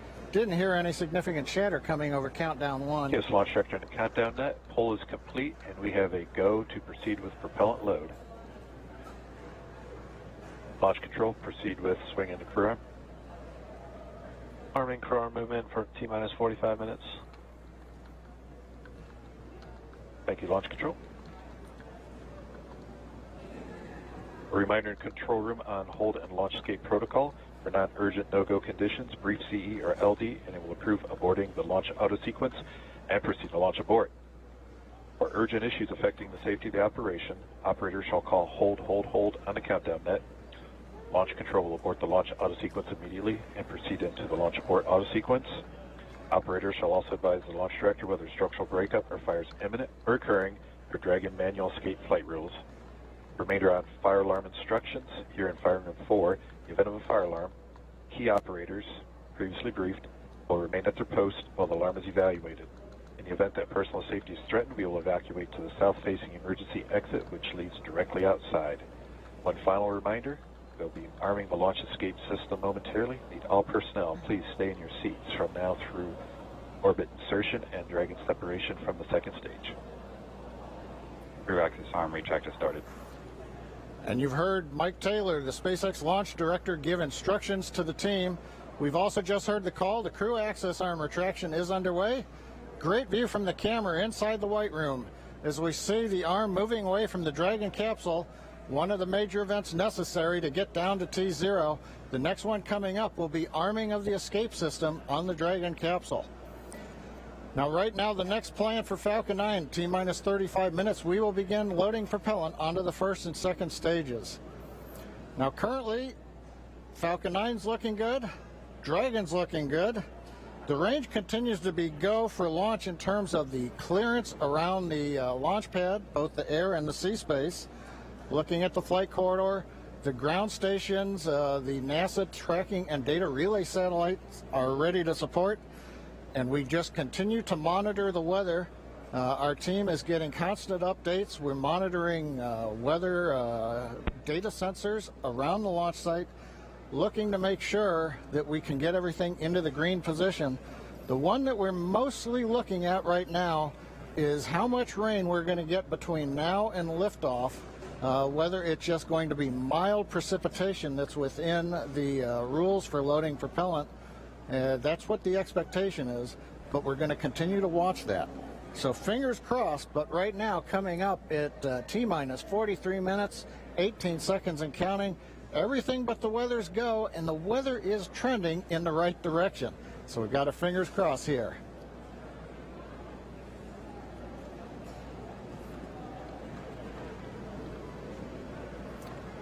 At this time, we're going to send it back over to Kennedy Space Center as the action is picking up on the launch pad. Thanks, John I. Now that countdown clock is continuing to tick, and we are 42 minutes and 46 seconds away from launch. Now, as you just saw, the crew arm retracted. That is the last major visual milestone before liftoff.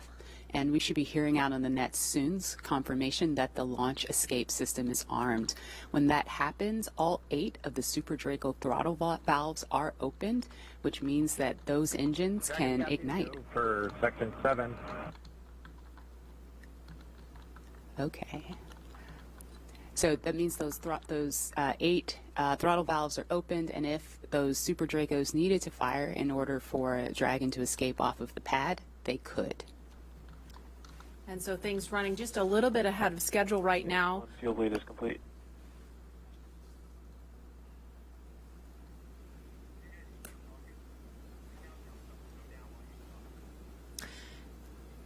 Now, we just saw the crew access arm retract just a minute ago. We saw NASA astronauts Doug Hurley. In 7.2, our visors are closed, and we're arming the launch escape system. So we just heard the astronauts confirm that they are about to arm the launch escape system. That happens just before fueling begins, which we expect to happen in just a couple of minutes. We saw Bob and Doug suit up a little over 3 hours ago. Then we watched them drive out to Launch Complex 39A. They were assisted by the SpaceX ground team with Crew Dragon ingress. That happened a little before 2 o'clock this afternoon. And then we saw the spacecraft hatch close. And again, just a minute ago, we saw the crew access arm retract. We just heard that the crew armed the launch escape system. And in just a few minutes, we are going to hear the call that they have started propellant loading.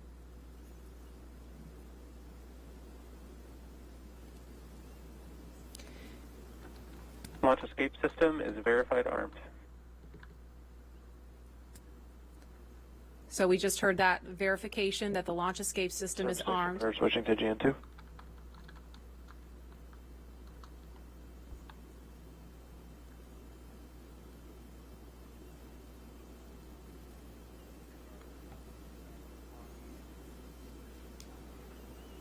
And we are going to send it over to Hawthorne to take us through prop loading. Jesse? From the parachutes to the launch escape system, SpaceX has designed Crew Dragon and Falcon 9 to be the safest launch vehicle ever flown. And joining us today, we have SpaceX's Nick Pacone, who was our mission manager for our in-flight abort mission earlier this year and currently works on the Starlink team. Thanks for joining us, Nick. Hey, Jesse. I'm here at the Launch and Landing Recovery Center with the recovery team and our Dragon ground operations team monitoring the launch. Awesome. Can you tell us more about the critical safety features on this new version of Dragon? Sure. So Dragon 2 was designed with long-term reuse and reliability in mind. So fundamentally, there are multiple layers of redundancy to any of the failure modes that we could conceive of, that NASA could conceive of when we were working to design and test this vehicle over the past few years. But in the event that we encounter an unforeseen failure mode or multiple failures which push us outside of our design space, Dragon also has backup systems and operational controls intended to keep Bob and Doug safe. I'm sure you've heard a lot about it today, but the launch escape system is the primary backup system that we have from the moment that the vehicle is here on pad being fueled all the way up until orbital insertion. At a high level, the launch escape system, in the event of a major Falcon anomaly or emergency, will terminate Falcon thrust, separate Dragon from Falcon, and it'll use Dragon's 8 Super Draco engines to quickly pull the vehicle away from any kind of Falcon anomaly. And you talked a lot about the launch escape system. How exactly is that activated? Is it autonomous? Is it manually activated? Definitely. So for this system to work as designed, you have to remember that the vehicle could be flying at hundreds or thousands of miles an hour through the lower atmosphere. So it's really important that it's extremely fast and highly reliable with very low chance of false positives. The launch escape system fundamentally is set to look at a set of pre-programmed criteria which are on board the vehicle. Dragon and Falcon are looking at high rate telemetry, looking for abnormal vehicle dynamics, loss of communication between critical systems, or manual commanding. Our launch director and chief engineer, who you've heard a lot from today, are capable of sending a manual command to Dragon to initiate a launch escape. And Bob and Doug are also always able to actuate the launch escape handle and initiate a launch escape themselves as well. Now that the system is armed, all of this is currently active on the vehicle. Wow, it sounds like there's a lot that goes into it. And we did have an in-flight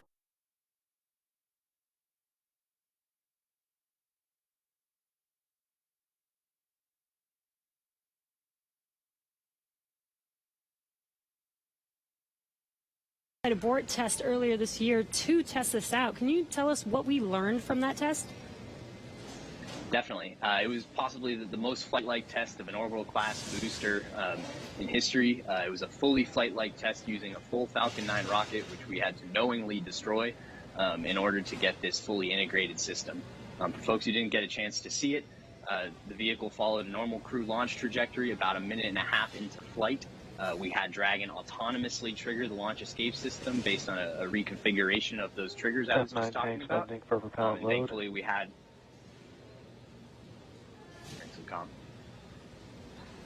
we continued through flight, had a successful parachute deployment and splashdown, and we did see Falcon rather spectacularly blow up about 10 seconds after separation. It's important to recognize that all of that happens from command to actual separation of the vehicle in under half a second. Wow, yeah, that sounds amazing. Thank you so much, Nick, for joining us and talking through those details with us. Enjoy the launch today. So we're going to send it back to KSC with Lauren. Thank you, Jesse. We are about a minute and a half away from propellant load. At T-minus 35 minutes, we should hear the call out on the nets that propellant load has started.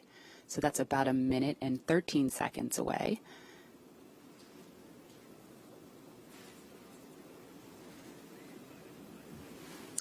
Hey, Marie and Lauren, I am getting goosebumps over here. This is an exciting moment. When I was sitting in the vehicle, when we retracted everything, when all the prop was getting loaded up, I was just going through my crew notebook. I was thinking about, what my first step would be if there was a malfunction, because usually everything goes nominally when you fly to space, but you have to think about the things that you have to take care of, the first steps you have to take care of. And on my mission, I was calling out the abort calls, like if we had lost an engine, where would we go next, when the different abort calls around the country and around the world. So I think that's what those guys are probably thinking about now, and just really getting ready for this mission to go off. Absolutely, and we're just now about 20 seconds from when we expect propellant loading to start. Again, that's fueling of the rocket. All right, we're getting close. We should hear that call out any second now on the nets. So let's listen in. Propellant load has started. Fantastic. So prop load has started. We've started loading liquid oxygen on stage 1 and stage 2. And yeah, liquid oxygen and RP1, which is our rocket grade kerosene. So now that we are 34 minutes and 42 seconds away from the first launch of astronauts into orbit from American soil since 2011, we know that the launch escape system is armed, which happened just before fueling. Dragon prop load happened weeks ago, actually just a few miles down the road at what we call Dragon Land. And those propellants, which are MMH, or monomethylhydrazine, that's our fuel, and NTO, or nitrogen tetroxide, that's our oxidizer, those not only feed the Draco engines that propel Dragon on orbit, but they also supply those 8 Super Draco engines of the launch escape system. So I have one right here, a little model. Oh, it doesn't come off the stand. Don't break it, Lauren. All right, I know, it's very nice. So as you can see, Dragon is actually broken up into 4 quads, and each quad has 2 of the Super Draco engines for a total of 8 of them. And as I mentioned, they are biprop engines. They have MMH, and NTO is their oxidizer. Now, most abort systems from past space vehicles, I believe like Soyuz, Mercury, Apollo, they all had a pointy escape tower on top where there was essentially like a mini rocket engine or a series of rocket engines on top. And if they weren't used, that escape tower would have to jettison itself from the vehicle. If it was used, it would be used to lift the vehicle off of the rocket.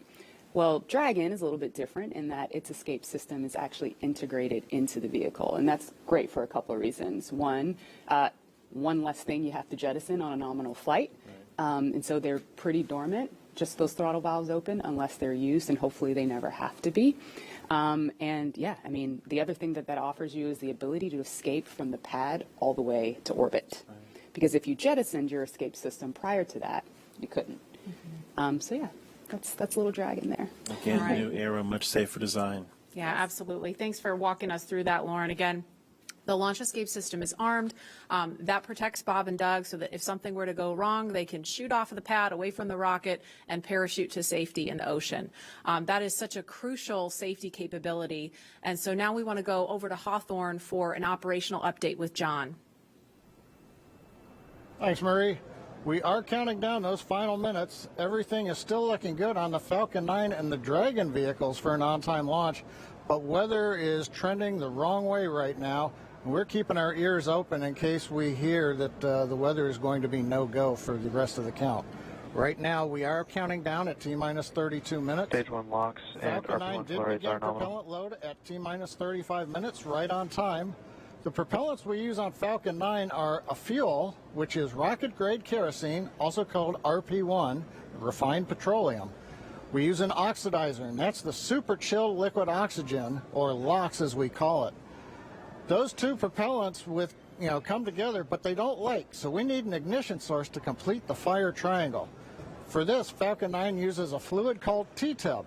You might see that just before first stage ignition, or maybe later in the second stage ignition. You get a green colored flame as the T-tub comes out into the oxygen, and that ignites the main engines right before the rocket takes off or the second stage engine lights. Now currently in the fueling, RP1 fuel is about 10% full on the first stage. That's the bottom 2/3 of the stack of the vehicle you can see on the left. The first stage is that long white cylinder at the bottom plus that black cylinder called the inner stage. That's the entire first stage that we're loading with LOX and RP1 kerosene. That's the part that comes back to Earth.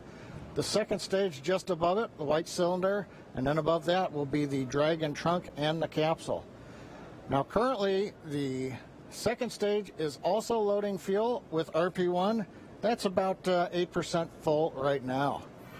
We are loading liquid oxygen on the first stage. The second stage liquid oxygen load will begin at T-minus 16.5 minutes if the weather cooperates. So LOX loading will then continue on both the first and the second stage until the last few minutes of the countdown.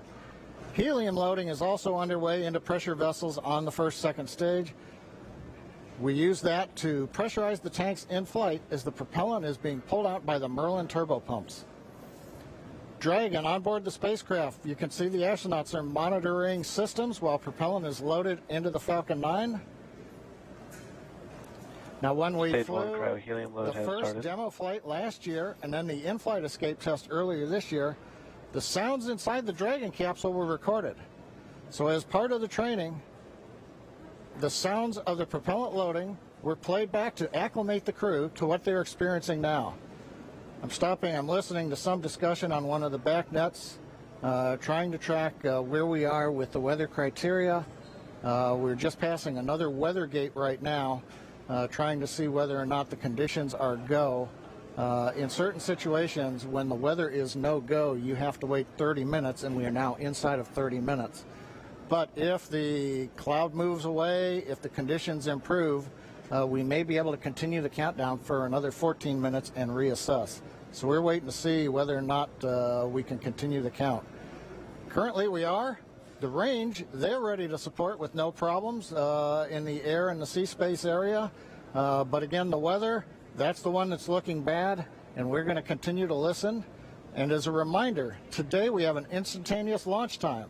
So at this point, if we hear a hold for any reason, we're going to have to stand down and target our backup launch opportunity on May 30th.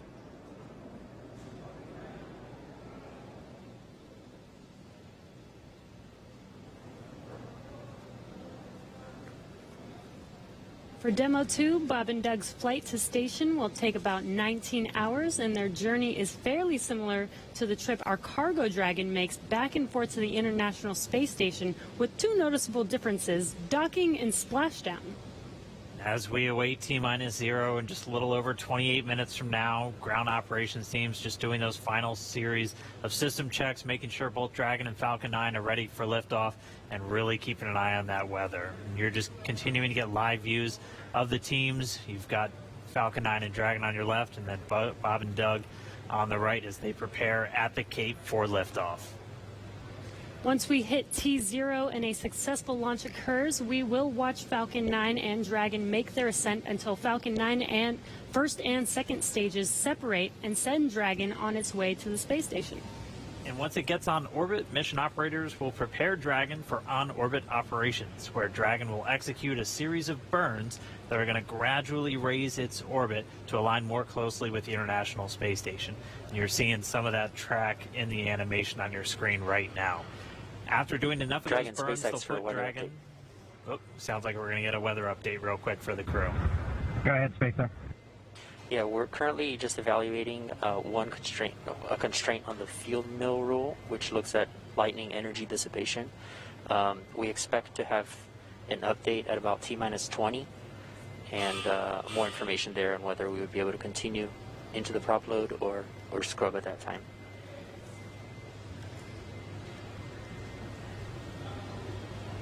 Okay, Jay, thanks for the update. We appreciate it. Copy. So I'll give you some more words in about 6 minutes. Okay, so it sounds like we're going to find out in about 6 minutes if we're going to have enough time. And John, I was referring to a couple of those weather situations where we have to have a certain amount of time. In this case, with the field mills, about 15 minutes. So they have until about 16 minutes and 30 seconds to really make sure that we're going to have enough time for that to dissipate. So we're going to be listening for that weather update in just a couple of minutes, but it is going to be a pretty interesting trip uphill for them once they actually get on orbit. And a very exciting countdown with 6 minutes to figure out if we are launching today. But targeting back to what we were talking about, next Dragon will make its approach and actually dock with the space station. This is a very different process from what we've seen with Dragon cargo deliveries in the past, which used a process called berthing. Now, berthing requires a spacecraft to approach the station and then stop so a crew member can maneuver the station's robotic arm to capture the spacecraft. Docking on this version of Dragon can be done autonomously. Stage 2 cryo-helium load started. Autonomously with no crew aboard the station. It's typically a faster process, both when arriving and leaving, but it does still require pinpoint accuracy to approach safely. Once captured, a spacecraft then gets attached to a common berthing mechanism. It's the same type of port that we use to connect each of the modules together on board station. It's a little bit slower process than docking, but the hatches are significantly larger than docking ports, which makes them perfect for bringing up large cargo items. Dragon will spend up to 120 days docked before preparing to return home. Following successful completion of Dragon's test objectives and cargo loading operations, the crew will close out the cabin, perform final system checks, and configure the vehicle for undocking. Once the automated undocking sequence is complete, Dragon will complete 2 departure burns using its Draco engines, pushing it away from the space station. And then after Dragon departs the station, it's ready for its trip home. And that'll have deorbit entry and landing and a number of other operations. If you're looking at this animation, it might look like we're playing the one we played originally in reverse, because that's kind of how it goes, but just a little bit quicker.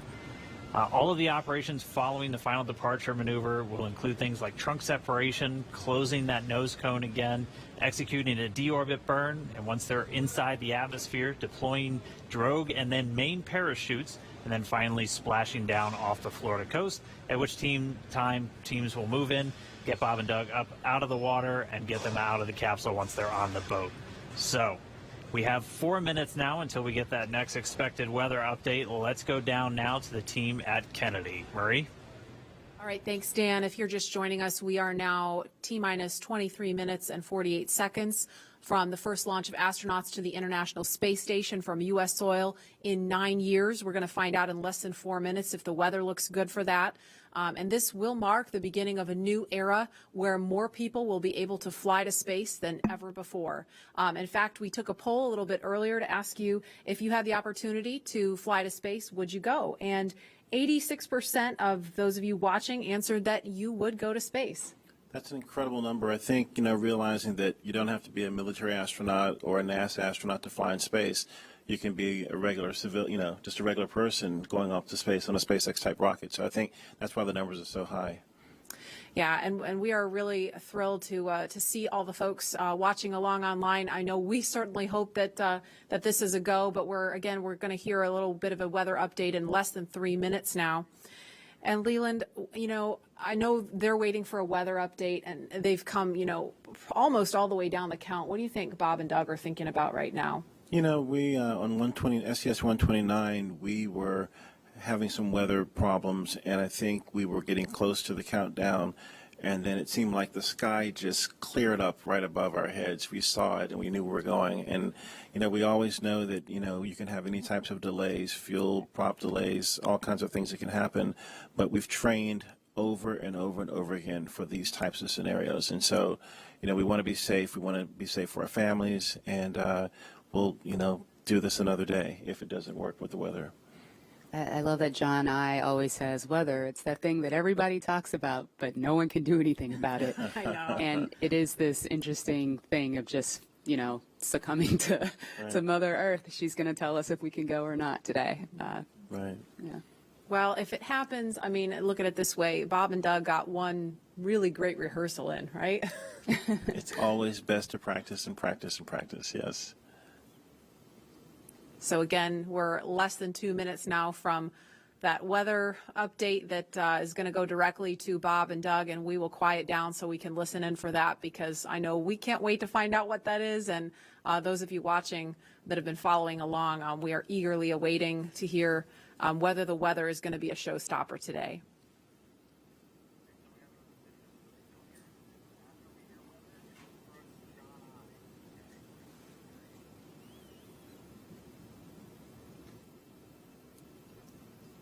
These clouds can seem really deceiving at times, right? You see the blue skies peeking through and you think everything's fine, but you just don't know.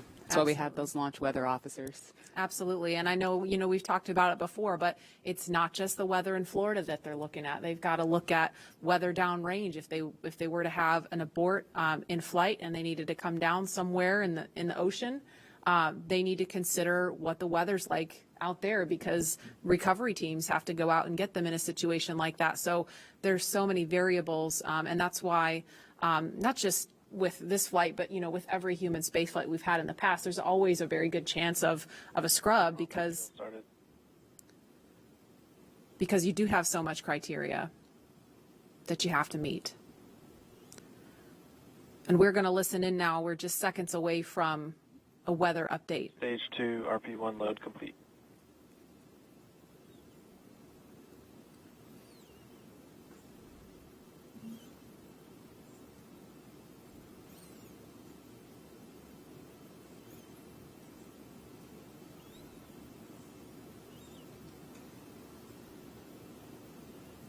That is liquid oxygen you see venting off the rocket. That's completely normal and expected. We're standing by for a weather update. Unless you can give us another 10 minutes, I don't think we're going to get there with any of the rules today. I'm going to give you 10 minutes. I mean, another 10 minutes past T0. Oh, 16:45 local. I think we'll probably be clear on all the rules, but not quite going to make it for this. Okay. We're going to check back in with you in about 2 minutes, and then I'll call it up at about T-minus 17 minutes. Okay. Yeah, there's some of them are starting to count down, but we still have one above 2,000. So if that gets below,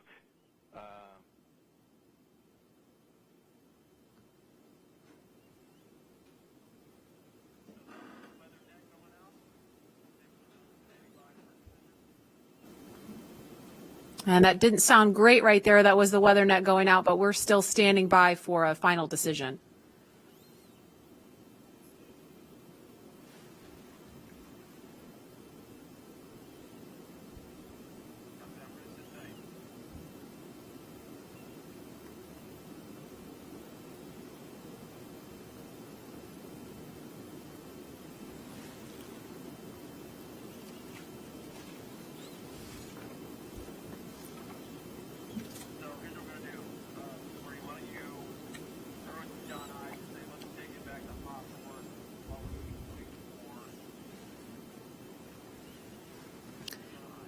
And we're going to continue to listen in for an update. But in the meantime, we're going to go over to John Innsbrucker at SpaceX headquarters in California. John? And Dragon SpaceX on weather. We're still T-minus 18 minutes and counting. LD is we are still red on weather. Expect an update from LD. We're waiting in about another minute for one final check with weather. We're going to check at T-minus 17 minutes possibly. We don't really expect that things will have improved. The weather officer was not optimistic that the weather would clear up that rapidly. We did hear the launch director, Mike Taylor, joke that, if we could move 10 more minutes past the T0, weather conditions may improve, but Mike was not able to do that. We have an instantaneous window today. So at 17 minutes, we want to make that call because shortly after that, we will begin loading liquid oxygen onto the second stage. So if we're not going to have the opportunity to launch, if the clock's going to run out, stand by. Continue to violate a couple different weather rules that we now do not expect to clear in time to allow for a launch today. We go ahead and end today's launch attempt. Launch control would end the launch auto sequence and proceed into the launch abort auto sequence, please. Launch abort has started.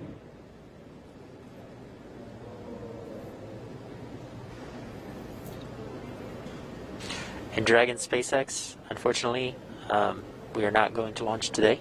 You are go for 5.100 launch scrub.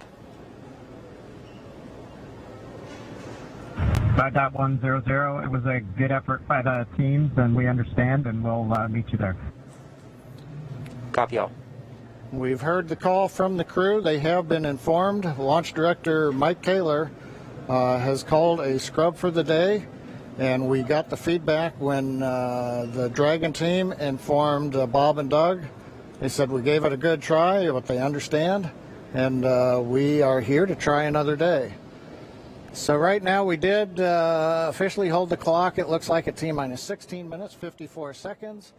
The launch automatic sequence that controls the Falcon 9, the loading of propellants, the cycling of valves, that is also stopped. Launch abort po, so hindi po natuloy ang paglilift-off ngayon. So now we move into safely taking the propellants, the pressurization gases back off the first and second stages. As things get into a safe configuration, then we will disarm the escape system on Dragon, and we'll bring the crew access arm back around the spacecraft. So right now, we got down to Yes po, cancel po ngayon. The hardware was working very Hindi well. po umayon yung panahon. Nakakalungkot pero hindi po talaga natuloy ang lift-off. And the weather just needed a little bit more time to clear the Mas mainam na conditions. po yun We kaysa didn't have that time naman because we delikado missed para sa the mga previous window. astronauts. And so with that, SpaceX launch director had to call upon the input from weather. Marami pong salamat sa pagpunta ngayon at mga nagpuyat po tayo lahat pero ganun talaga. Try po ulit natin sa May 30. Mag-a-announce po ako, i-update ko po kayo lahat. Thank you so much for watching. And Dan, we had a good webcast going here until the very end. So you know, we'll look at it as now we've had another great dry rehearsal. Last Saturday we did a dry one, I should say, and today we've done a wet dress rehearsal. But sorry, we just couldn't get there, Dan. Yeah, thanks, John I. And obviously we can't control the weather. We came right down to the wire there, hoping we could just squeeze in between those cloud systems to get a launch today, but it wasn't to be. Okay, next time po ulit, sana po ay magkakasama ulit tayo na manood sa susunod. Matulog na po tayo. Thank you po talaga for watching at sinamahan niyo po ako. p.m. Eastern Time. So a little bit earlier in the day. It's going to look largely the same to everything that we saw today, with the crew waking up, going through suit up, making their way to the pad. So we're gonna feel a lot of deja vu, I think, on Saturday. Yep. But still exciting.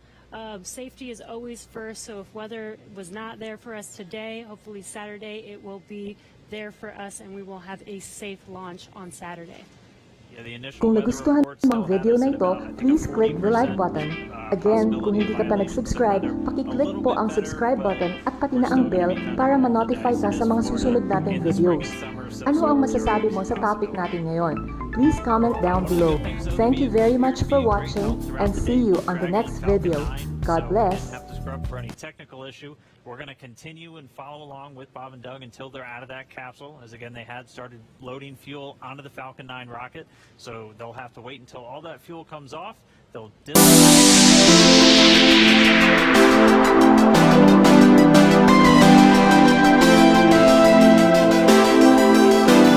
swing back out.